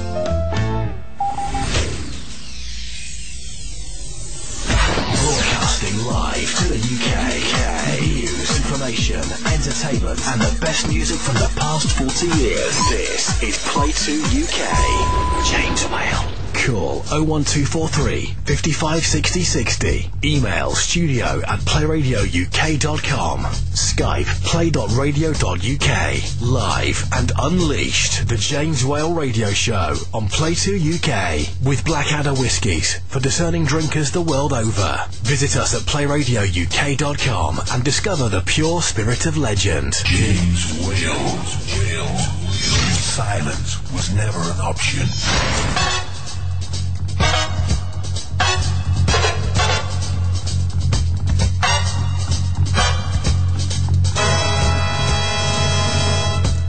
Okie dokie, welcome back to the James Whale Show at Play Radio UK. It is just after 11, final hour. It's gone quite quick. Even though it was slow, it's gone quick when I think about it. Right, welcome to the show. If you want to join me, ways to get on, 01243 55 60 60 is the phone line. You can Skype us at play.radio.uk. You could email me at studio@playradiouk.com. Dead simple, as easy as that. Now, I forgot what I was going to... Oh, yeah. 20 minutes to go before we close the competition. That's what I was going to say. 20 minutes to go before we close the competition line. If you'd like to have a go at winning this fantastic, rather fabulous bottle of Blackadder single malt whiskey, Am I holding it so you can see the answer to the competition? Nearly, but not quite. If you would like this fabulous bottle from our sponsor, Blackadder, this is a single Acadian Scotch whisky. Single malt Acadian Scotch whisky, 43%. But how old is it? Malt whisky has an age. Lots of different ages. If you can guess the correct age of this one, and we pick you out of our bin, you will win it. And all you need to do is email me, studio@playradiouk.com, with your name and address so we can send it to you if you're the winner. And how old you think that bottle of Scotch whisky is. Helps to include a phone number as well. Does it? Yes, it does. Yeah, and if you're an attractive young lady, it helps to include a photograph. Photo, yeah, fine. Preferably profile and frontal, maybe. You are so disgusting. Okay, let's see. Jane emailed me again. Major UFO sighting report. That will occur October the 14th in some states in the USA. Will be soon for up to 3 whole... Will be seen for up to 3 whole days. This craft will be quite large. No direct contact will be made this time. It's to get humans used to the fact that other alien beings are here to help us. Jane, thank you. That's good. You should be talking to Sizemore, who's got his cave already organised. Oscar, hi, how are you? James. Oscar. Hello there, old fruit. Hello, how old is everything? fruit. Trust all is well. Yeah. Oh, hang on, Oscar from Surbiton. That's the one. That's the one, yes, Oscar. Hi. Think about you every week, Oscar, when I drive through Surbiton. When I go... well, I know. I think of you thinking of me. Yeah, good man, yeah. Every time I go past the bowling alley, bowling alley. Oh, do you know, I'm having one of those days with the lip sync. One of those days, I know, I understand, I get those all the time. Mrs. Whale made me a chicken for my lunch with Scotch bonnet chilies. And for those people who don't know what Scotch bonnet chilies are, I was given some fabulous pickles from the pickle company the other day, and they were they blow your socks off, those Scotch bonnet chilies. My lips have been buzzing for about 4 hours. Is that what it is? It's actually Scotch bonnet. No, it's Scotch bonnet. It's Scotch bonnet, and it's Caribbean. Oh, is it? Yeah. Okay. Well, you know about everything Caribbean, don't you? We used to put them in pizzas and curries when I worked in a pub. Oh, right. In my hometown, okay. We used to call it the hottest pizza in Leicester. Yeah. And if you could eat the whole one, you got it free. Okay, well, there we are. We'll pop up to his pub. And anyway, sorry, Oscar, I digress. I do beg your pardon. You came on here with something to say. Now, please say it. That's quite all right, no problem at all. First things first, though, I mean, is my Skype connection working okay? Well, it's the best I've had tonight. Best Skype connection we've had tonight, mate. Okay, well, that's a good start. Then, of course, the next thing is my voice sounding all right? You were talking about food just now, and I stuffed my face just now with some vegetarian sausages. Yeah. And I'm not really a vegetarian, but in terms of, like, eating meat, I like to eat meat that's sort of nice.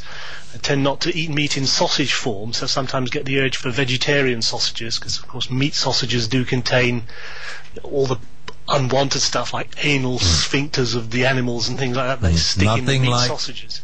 Anyway, so your point is, I love sausages. I do. Yeah, and I don't care what they got stuck in them. So the animal is being killed, then you may as well eat all of the animal, sphincter included. Go back thousands of years. That's what they used to do. Yeah. They used to use the bones as toothpicks. Yeah, exactly. So I wouldn't worry too much about that. If you thought that was going to put me off eating meat, Oscar, it won't.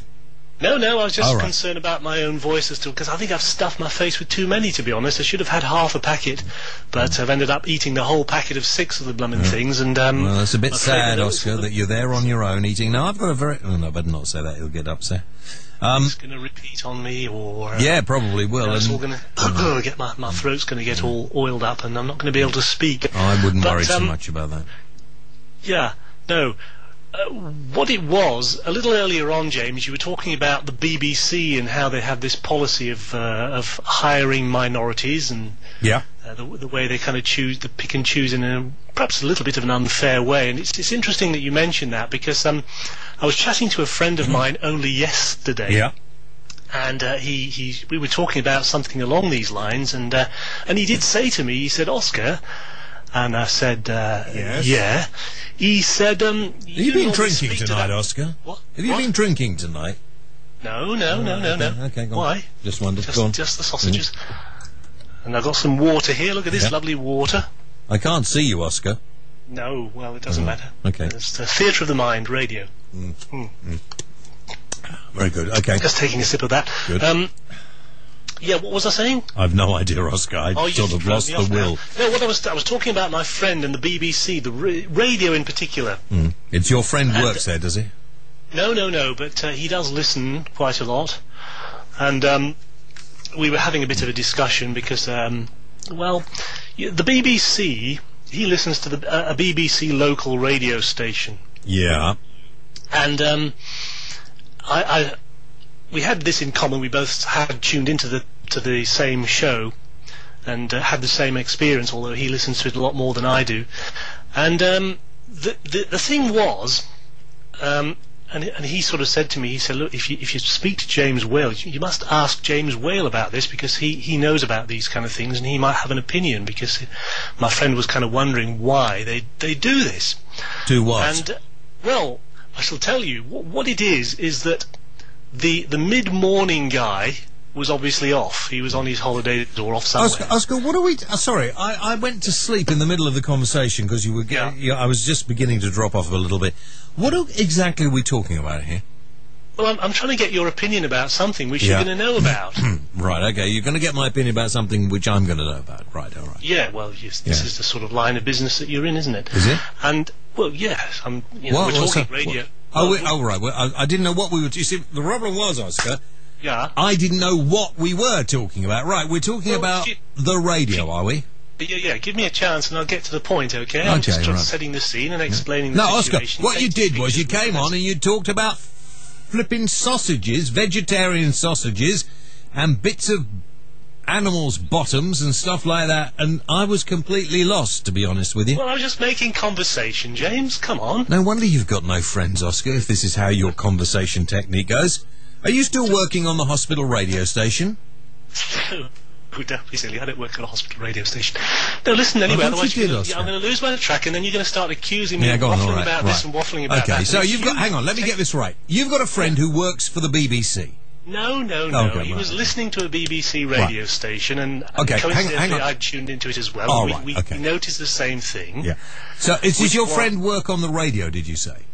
No, okay, right, I was completely up the wrong alley. Okay, so I do work on the radio occasionally, and I know what you're going to talk about. Right, go on.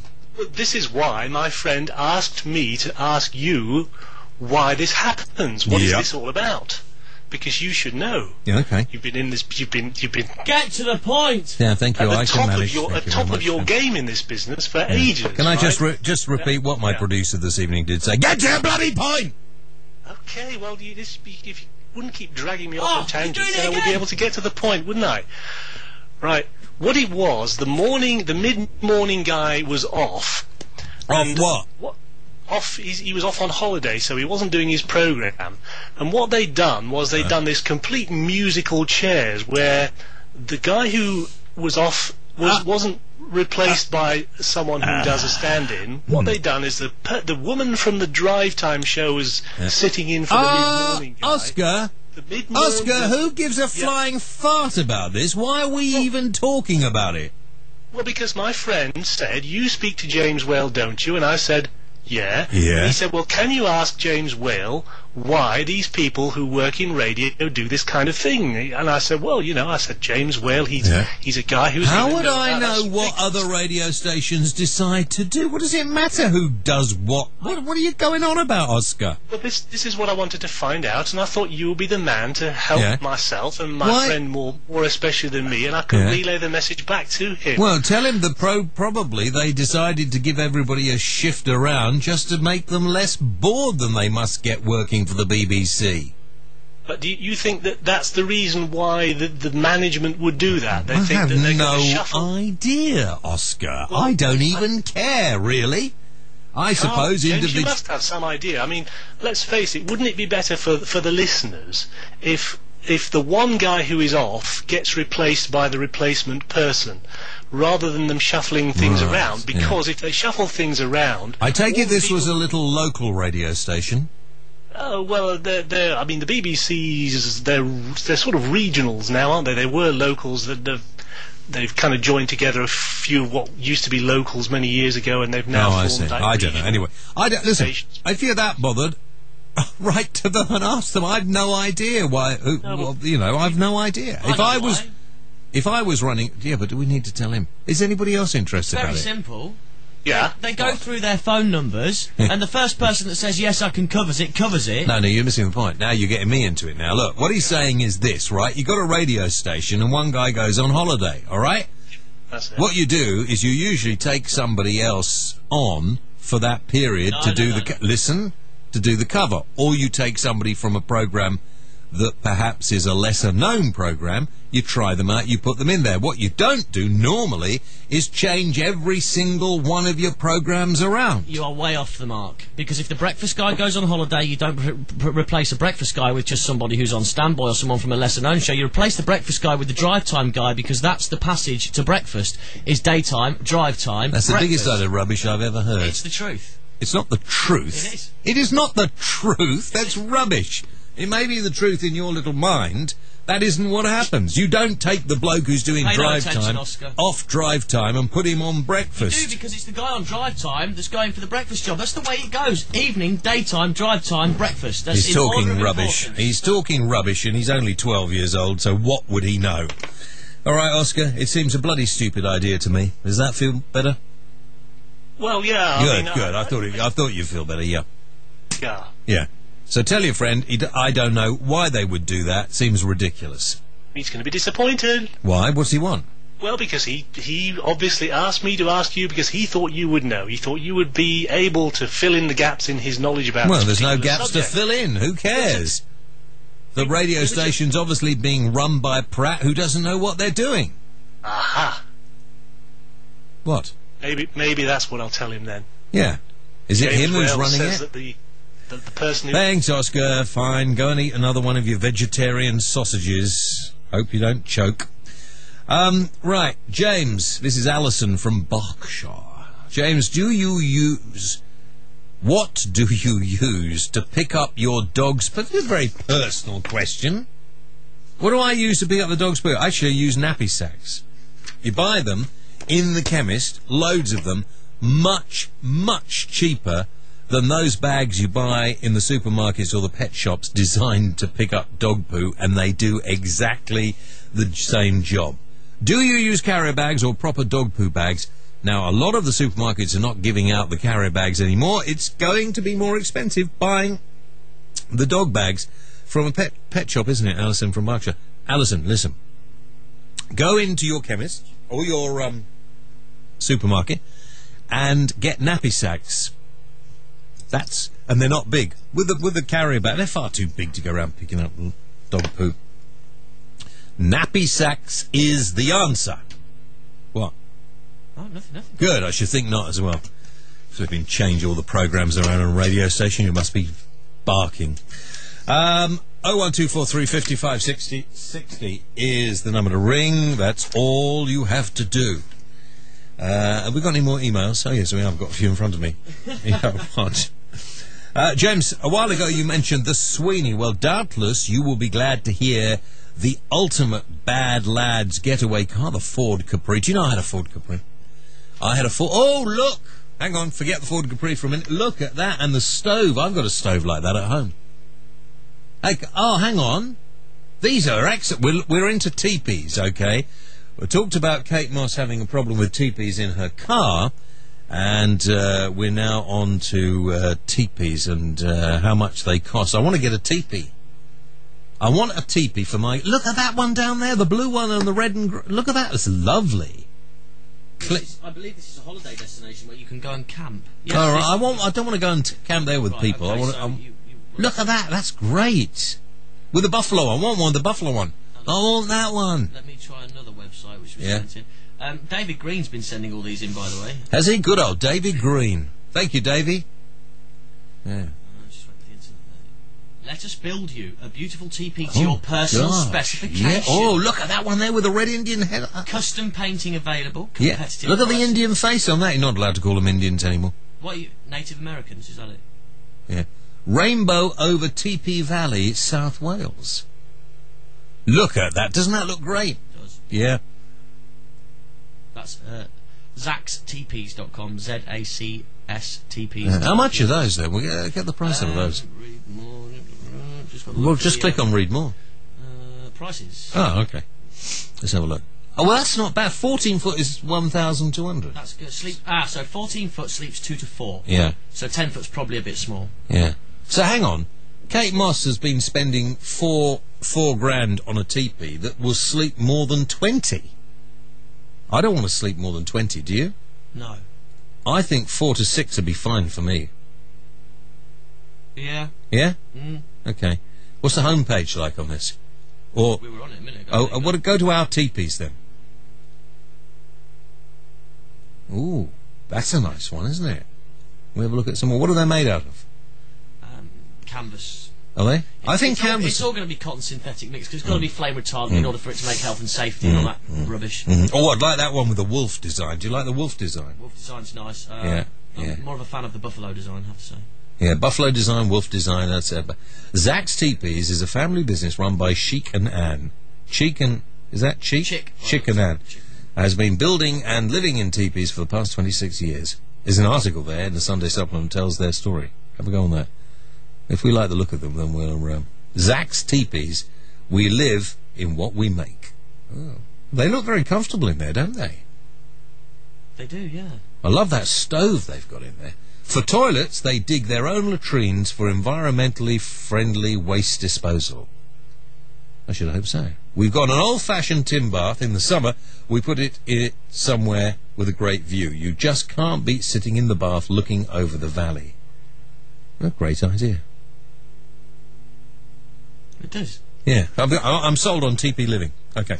Right, back to this. I've got to take a break. Okay, I'll do this afterwards. We need a few phone calls. Got over half an hour of the show to go. We'll come back. We'll pick out the winner of the Scotch whisky. Indeed. Okay. And if you want to join us, you know the number 01243 55 60 60. See you right after this. Clayton UK weather. Okay, tonight mainly fine and dry across Scotland and Northern Ireland, before turning cloudy and damp in the west later. Mainly dry, though often cloudy across England and Wales, but with some drizzly rain in some western areas. And tomorrow, rainy and breezy across Northern Ireland, southern and western Scotland and northwest England. Fairly cloudy elsewhere, with some drizzle in the west. Warmest and brightest across central and eastern England. You're up to date on Play 2 UK. Sunday night just got better on Play 2 UK. Hello, this is Chris Tarrant. If you're hearing this now, you've missed me on Hertz's Half Hour, but don't worry, you can listen again at playradiouk.com/podcast. Hershey's Half Hour, 30 minutes of top-flight entertainment expertly crammed into 2 hours. Sundays from 4 on Play 2 UK. It's a show with everything, and then somehow in its way, nothing. If you want to increase your profits, go the extra mile for your customers, and bring loyalty to your business, then you need Play and Store. In-house or online, Play and Store is your personal, made-to-measure music and marketing tool. Using the latest technologies, you can create your own tailor-made music and messaging service, which until now has been unaffordable to everyone but the biggest businesses. Get more from your business by creating your own radio station.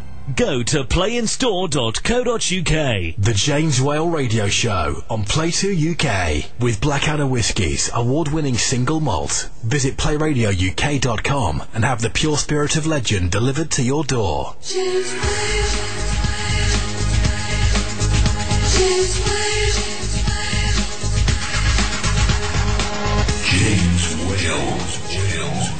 Silence was never an option. Well, he's just in the toilet, so he'll be back with us in a minute, I suppose. Here he is, look. I beg your pardon. Do you have to do that? What? Well, really tell everybody what I'm doing. Well, everybody needs the toilet. I don't like that term, needs the toilet. So you didn't need the toilet? No, I didn't need it. I just fancied a wee.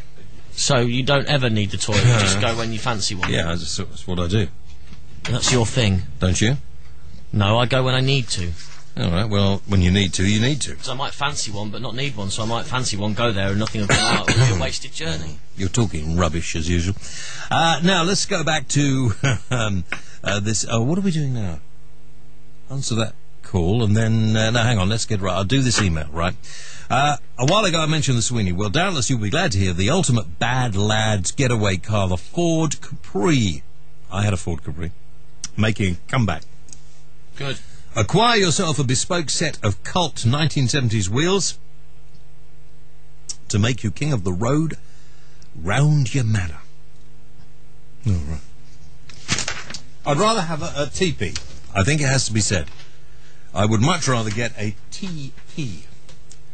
And thank you to everybody for doing that. Now, we will be picking out, in a moment, we'll be picking out the winner of the Blackadder Whiskey, thanks to our friends at Blackadder Whiskey, who sponsored the show. If you want to come on and join us in the last half an hour, give us a ring, 01243 55 60 60, the James Will radio show here on Play Radio UK. Bloody cold as well, Bjarne. The air conditioning's going mad for some reason. What's that? That's a very big piece of paper just to write a name on, when I think about it. Well, Colin, in Albury. Hello, James. How are you, Colin? Oh, I've been very ill the last 2 weeks. Oh, dear, mate. What's been wrong? I've had flu. It's triggered toothaches off. I've had virus in my stomach. Oh, no. Everything. Oh. And then I had this thing booked where my friend booked tickets to go to Warminster. Yep. Yeah, have you heard of Warminster? Of course. Have you heard of the things that goes on down there?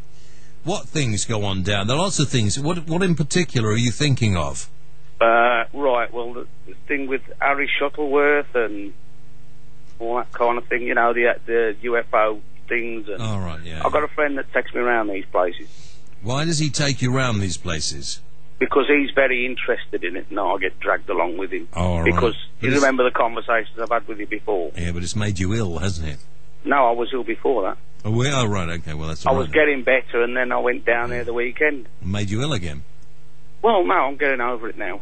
Oh, that's all right then, isn't it? But we had a hell of a storm down there. Yeah? Lovely place, though. Yeah, Warminster, very nice place. Yes, brilliant. Yeah. I did enjoy it. There was a few strain. We had to stop there till 10 on the morning. We couldn't get a train back until 10 the next morning. So we was camping on top of one of the hills. Did you take a tent, or were you just sleeping rough? Well, we had to sleep rough. We didn't have a tent. So we had a couple of big brollies to sit under, and then the storm hit us. So we was getting blown all over the place, basically. So we had to try and make our way back to the village in all this weather and pitch blackness. Oh! And when you got back to the village, what did you do? We slept in the train station. I bet you didn't. Man. I bet you didn't sleep. No, well, we did. We dozed off now and again, but one would wake up and talk to the other, so then you go, oh, God, you know, I've got to talk back. Do you know, I did that years and years ago. I went with a mate, and we were just going to walk up over the Yorkshire moors, and we were just going to walk, and we arranged to meet our wives in a different place 2 days later, and just walk with the dogs. And we took a little bit to eat, but not much. We thought we'd find shops and places to buy something to eat on the way. And the first night, we decided we found a little place out on the moor under a couple of trees, and we made a fire. Yeah. And it rained, and it rained, and it rained, and we didn't have any. We made a kind of a shelter with some bracken and stuff like that, and we sat there just watching.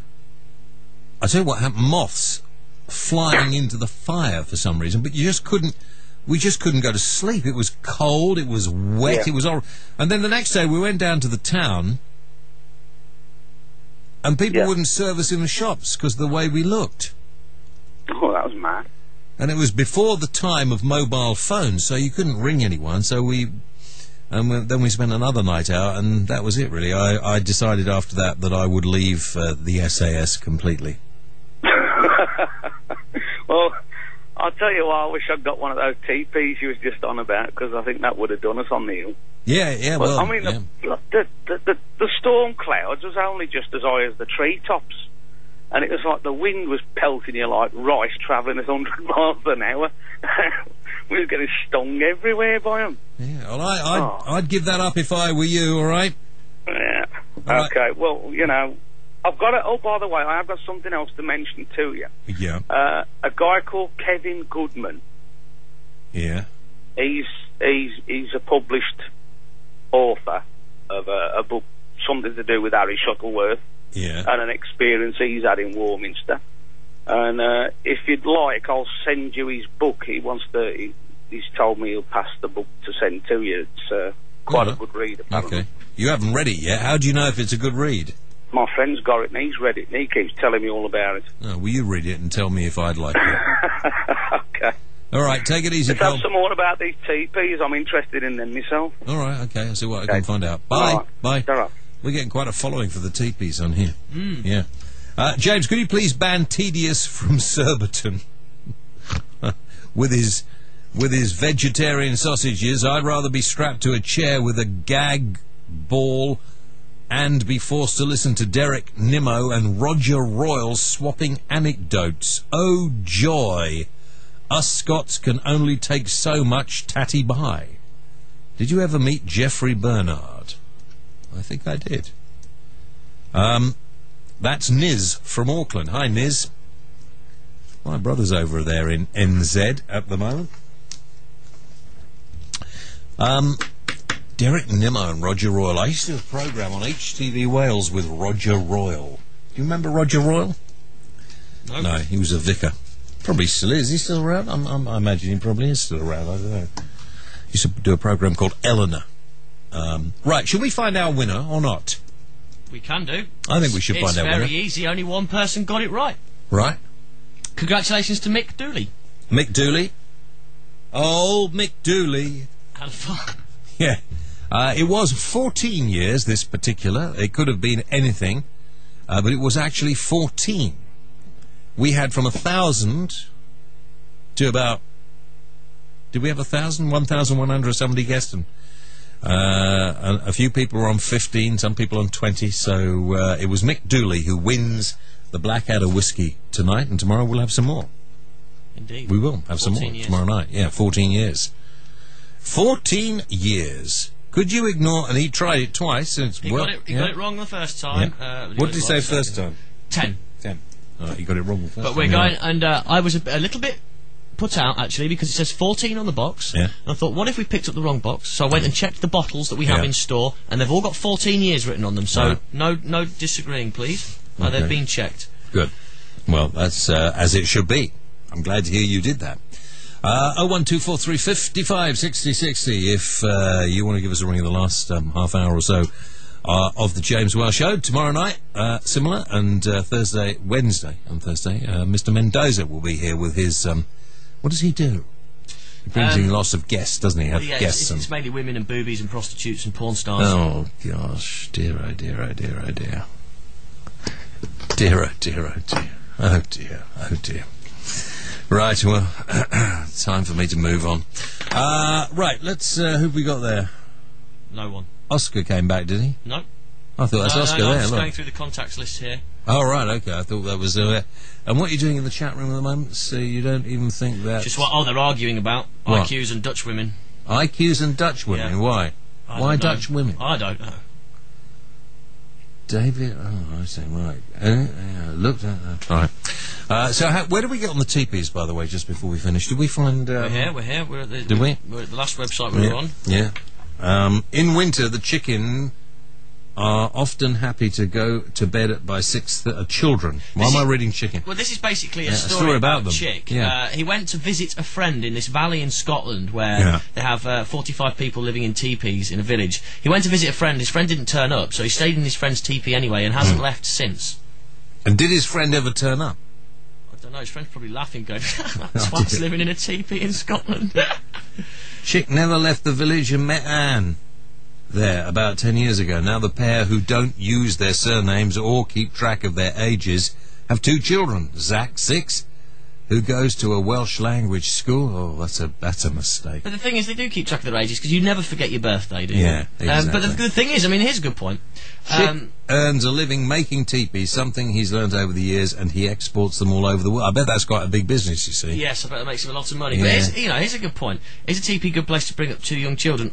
Well, they play outside until 10 in the evening. It's totally safe. There's no traffic, no strangers, just fields, streams, trees, and open country. Great if you can do that, but not everybody can do that. You can't, if they get educated, if they are still able to be part of society as well.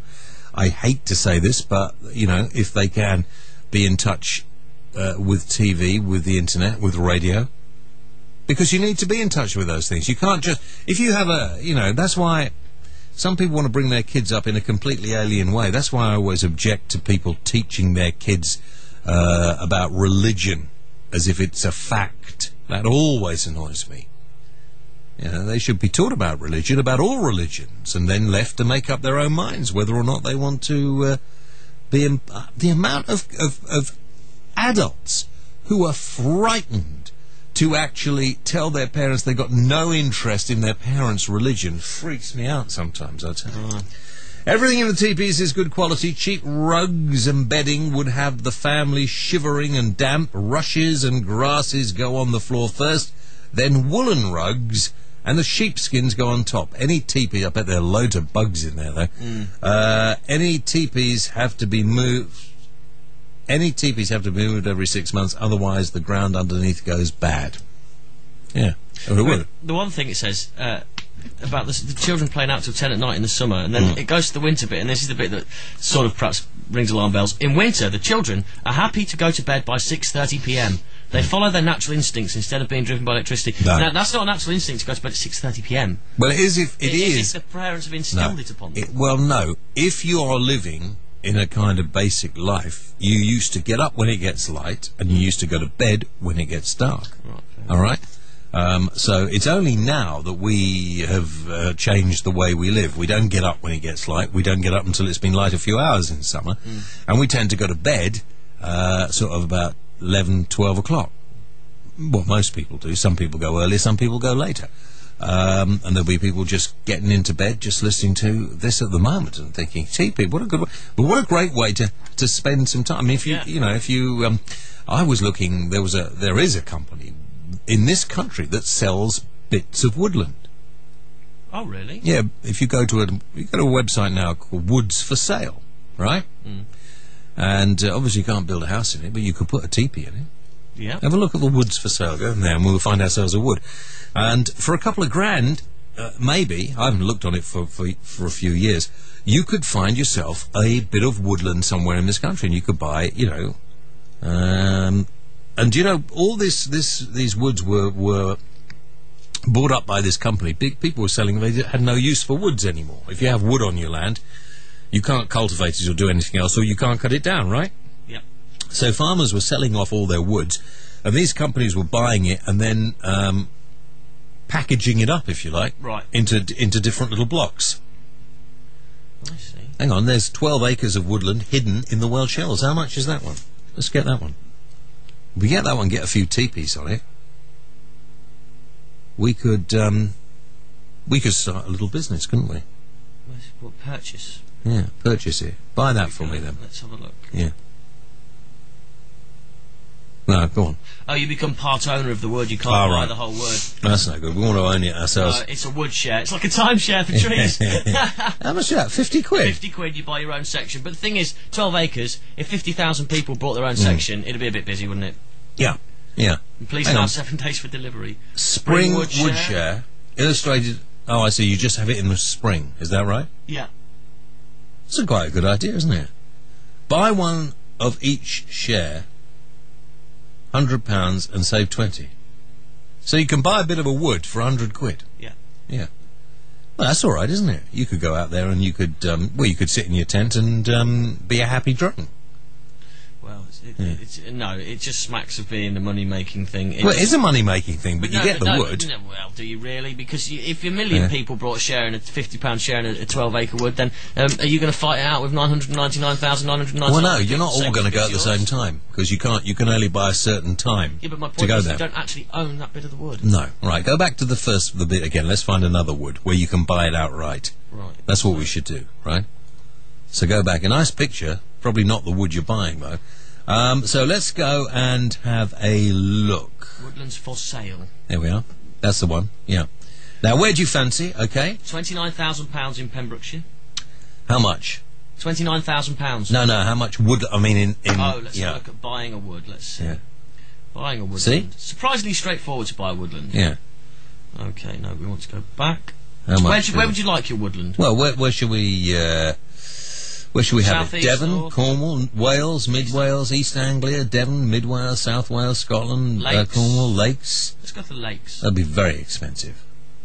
No doubt. Oh, hang on. Low Mill Wood, over 2 acres, £29,000.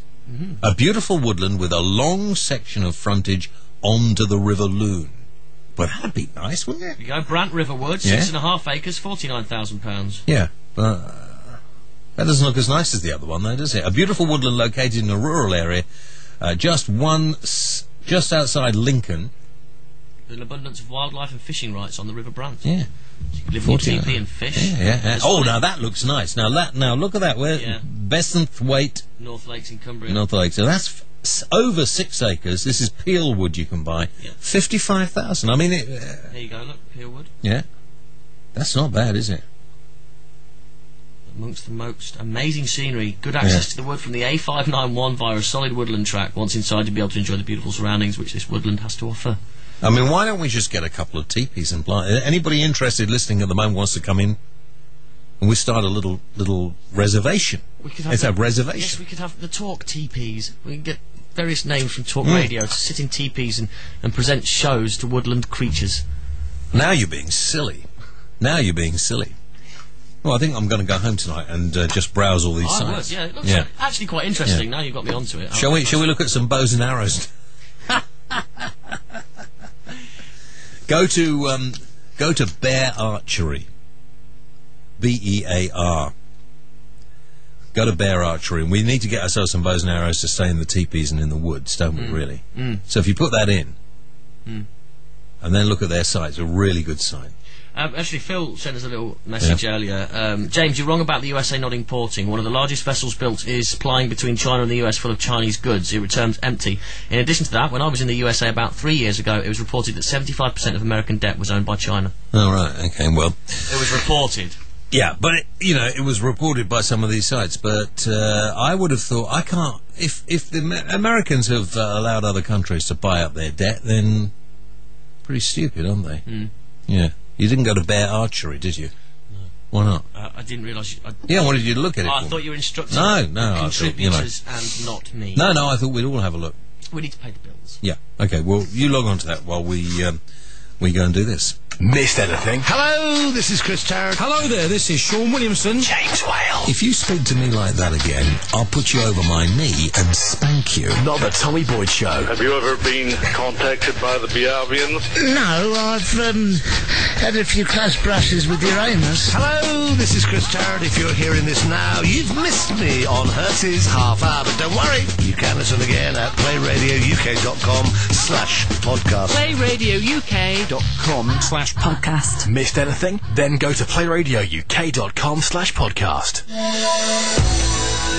Are everyday items stretching your family income to the limits at the moment?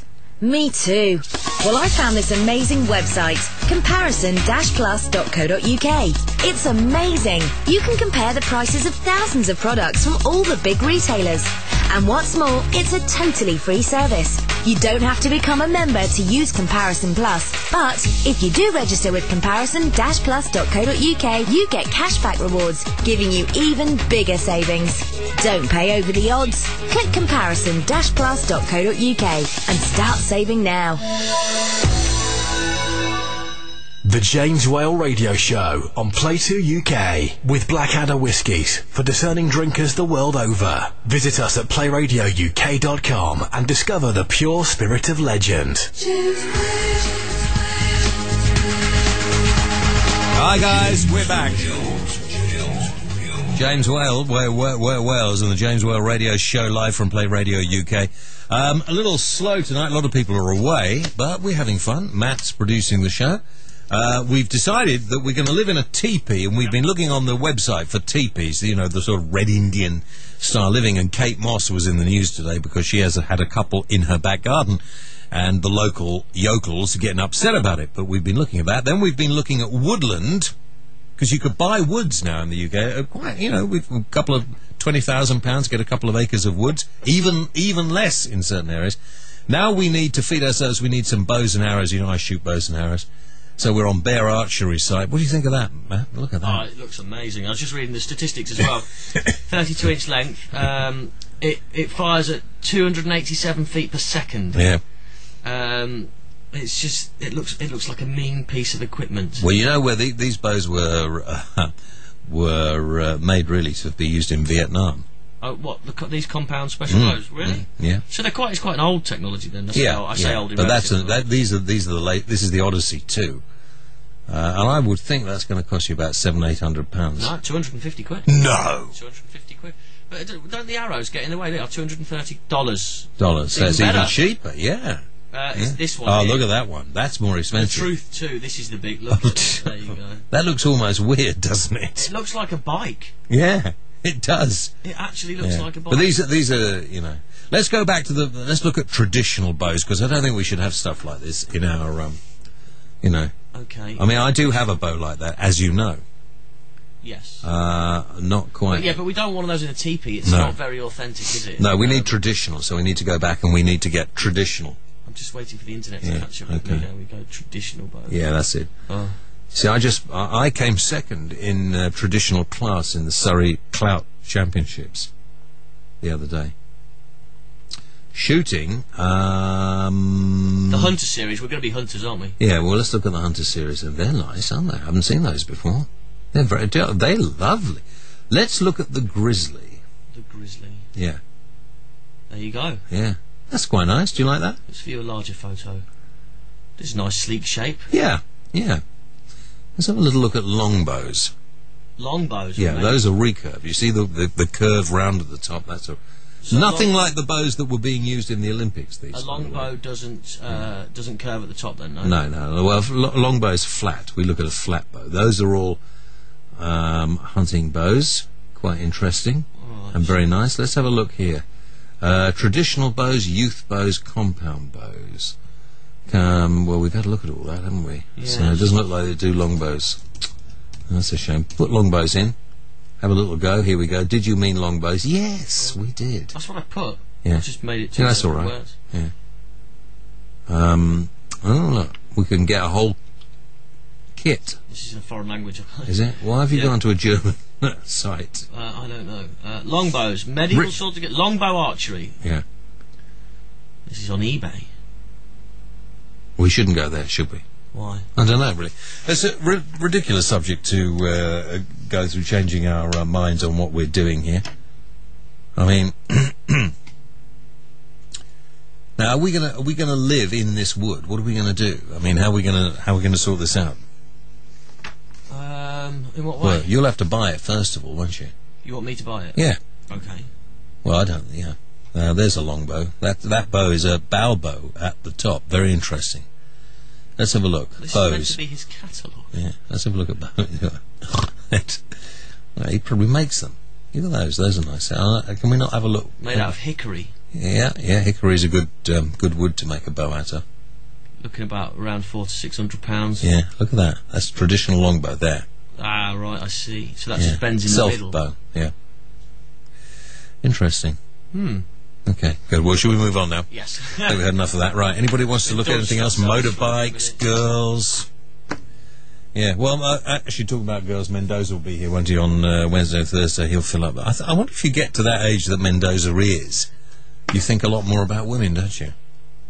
Oh. I don't know what age he is. I mean, he's 104. 104? 104. I tell you what. Yeah. Tell you what, he doesn't look bad for 104. No, he doesn't look bad for 104. I'm waiting for the Christmas period, though. You know, sort of Christmas Eve, Christmas Day and Boxing Day. Whether anyone will be able to get hold of him around that time or not. Why? Oh, because he looks like Santa Claus. Oh, don't tell him that. I already have. Oh, have you, really? I called him Santy Panty last week. He won't like that at all. Right, almost time for us to go. I suppose we've got 10 minutes. 10 minutes or so to go. And any emails there? Must have something. Go back to the emails, see what we've got. Hang on. Oh, what's that? Well, watch it, because this guy's the guy that sends all these crazy emails in. Oh, we better read through it first. James, that's terrible to hear that bloke you were just talking to who missed the last train. All right. Oh dear, oh dear. No, I don't think we'll even bother with that. He's going to a whole thing about National Express coaches. Why would anybody use a National Express coach? Oh, I don't know, some people do. What a ridiculous idea. You can't go on a train. Trains are so expensive now. How can you afford a train? National Express coaches stink of wee, and they're uncomfortable and they take ages to get anywhere. I'd like to disassociate myself from the views of producer Matt. The various National Express coaches I have been on, in my experience, smelt slightly of urine, but not too much. I can't speak. I've never been on one of those. I don't use coaches. No, I or don't. buses. I use my obviously car. You do. I use my car. Well, your car didn't smell too hot when I came past it earlier. The window was left open, did you not know? No. A sort of musty kind of smell coming from your car. That would be the festival smell. That was disgusting. You and festivals. I had to unpack all the tent today, and my tent shush. hung around my flat drying out so it doesn't get mould on it, because I need it for the Italian Grand Prix. Oh, gosh. When are you going to the Italian Grand Prix? September. It's the 11th, 12th and 13th, I think, that the Grand Prix is over. In Italian. Will you understand it? It's in Italian. How is a car going by you at 150 miles an hour, either Italian or... Well, if it's going by you at 150 miles an hour, it's not going fast enough. You'll be on a corner at that time. We are. Yeah. We're on the hairpin. Are you? Yeah, we're on the hairpin. Oh, okay. No, not the hairpin. Okay. The Who's we, by the way? Me and my friend Rich. And what about the lady?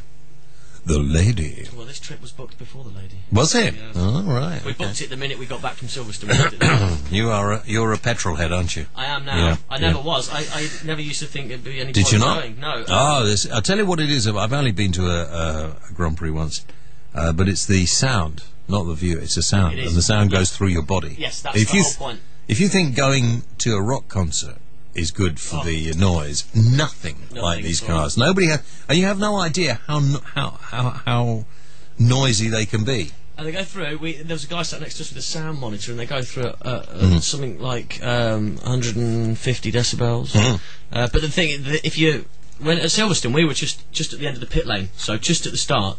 And when all 20 cars take off at once and they're all hammering down the accelerator, oh my God, I've just never known anything like it. The feeling was immense. And of course, a lot of people say, well, you just sit there and every now and then you go, meow, meow, and that's not true, because you've got TV screens in front of you, you've got other races going on throughout the day, you are completely involved in every part of the... How do they go again? Meow, meow. Yeah, right, okay. We've planned next year's Grand Prix. Already? We're going to Barcelona, Silverstone and Valencia, and then the year after we're doing Monaco, and the year after that we're doing Singapore. How are you affording all this? Well, Monaco, you can only do Monaco. I can only do Monaco in a season. I can't do any more because it's going to cost me so much. Have you ever been to Monte Carlo? No. It's the most brilliant place ever. I've been loads of times. I can't wait. In fact, last time was about 2 years ago, and just had the most amazing time. You don't want to pay for yourself, though. You want to get somebody else to take you. I wouldn't know how to go about doing that. Well, I'm sure. Of course you would. You're an enterprising person. You've got a girlfriend. Not that enterprising, but you know. Right, what's this? God takes a holiday. Is that? I don't know. Tell Oscar to foxtrot Oscar. I have never heard such a pointless veg-head in all my life. Very funny, though, so is this. God is tired, worn out, so he speaks to St. Peter. I know I need a vacation. Got any suggestions where I can go? St. Peter, thinking, nods his head and then says, how about Jupiter? It's nice and warm there this time of year. God shakes his head before saying, no, too much gravity. You know how that hurts my back. St. Peter reflects. Well, how about Mercury? No way, God mutters. It's way too hot for me there. I've got it, St. Peter says, his face lighting up. How about going down to Earth for your vacation? Chuckling, God remarks, are you kidding? 2,000 years ago I went there. had an affair with some nice Jewish girl, and they're still talking about it. That's good. I like that one. Steve, very good. Thank you. David Leicester's felt the need to email in to say good night. Good night, David. Good night. Okay, this is Willie, and he says, it's my birthday today. Willie P. here again from HK. Where's HK? Don't know. Here's a great teepee spell, place in Wales called Coed Hills near Cardiff. I think I've been there. And they have a whole commune there, are all very good fun. Thing is, going back to my other email, re-climate change, I think we should all think about communes at 2k above sea level, or we will be floating teepees. I tell you what, when the floods come, this is the first place to go. Flat bit of land here, yep. And the sea just down the road from where we're sitting at the moment. Yeah, okay. Well, we've talked about all sorts of strange things tonight. Miss and match sort of show tonight. Yeah, it has, hasn't it? We've we've gone off at tangents all over the place. So tomorrow night, of course, will be different because it'll be back to a normal sort of day, and we will have presumably news, and we won't all be thinking about the Olympics anymore, will we? No, I hope not. No. Sorry, good. I'm just putting things away here. Got to put those over there. Have we got the music? Are we ready to go? We will be ready to go. Yeah. Providing that is up. Yeah. And you hit that button there. Yeah. Okay. Number 21. How long do you think before I need to play the music? In about 90 seconds, I would say, ish. Okay. Well, I'm just going to take my glasses off and put them in there for a moment. I'm feeling quite tired now. Are you? Yes, I'm very tired. I don't know why. I was up early today. I've done nothing today. I should have done a lot more. But so that's about it. We'll be back at 8 o'clock tonight, will we? Yeah, we'll be here at 8 o'clock, I think. 8 o'clock tonight. Tomorrow night. Well, it's nearly tonight, isn't it? It's only a little way away from that, to be honest with you. I did cut my hair too short, didn't I, today? It could have been shorter. I don't think, not much. Could it? Well, I mean... I got excited and I just whipped it all off. Well, yeah. It nearly was, actually. But there we are. So thank you very much indeed to everybody for joining us tonight. And we'll get a few more calls and a few more things going, I think, tomorrow. So email your friends. Tell them to join us from 8 o'clock. And if you're going to use Skype, you must get it tuned in. Yes, get it right. Right, to finish off with a bit of patriotism. The Sex Pistols. And God Save the Queen. Tomorrow, 8 o'clock. Don't be late. Was it 22 or 23? I can't remember the number. No, I wanted to do that.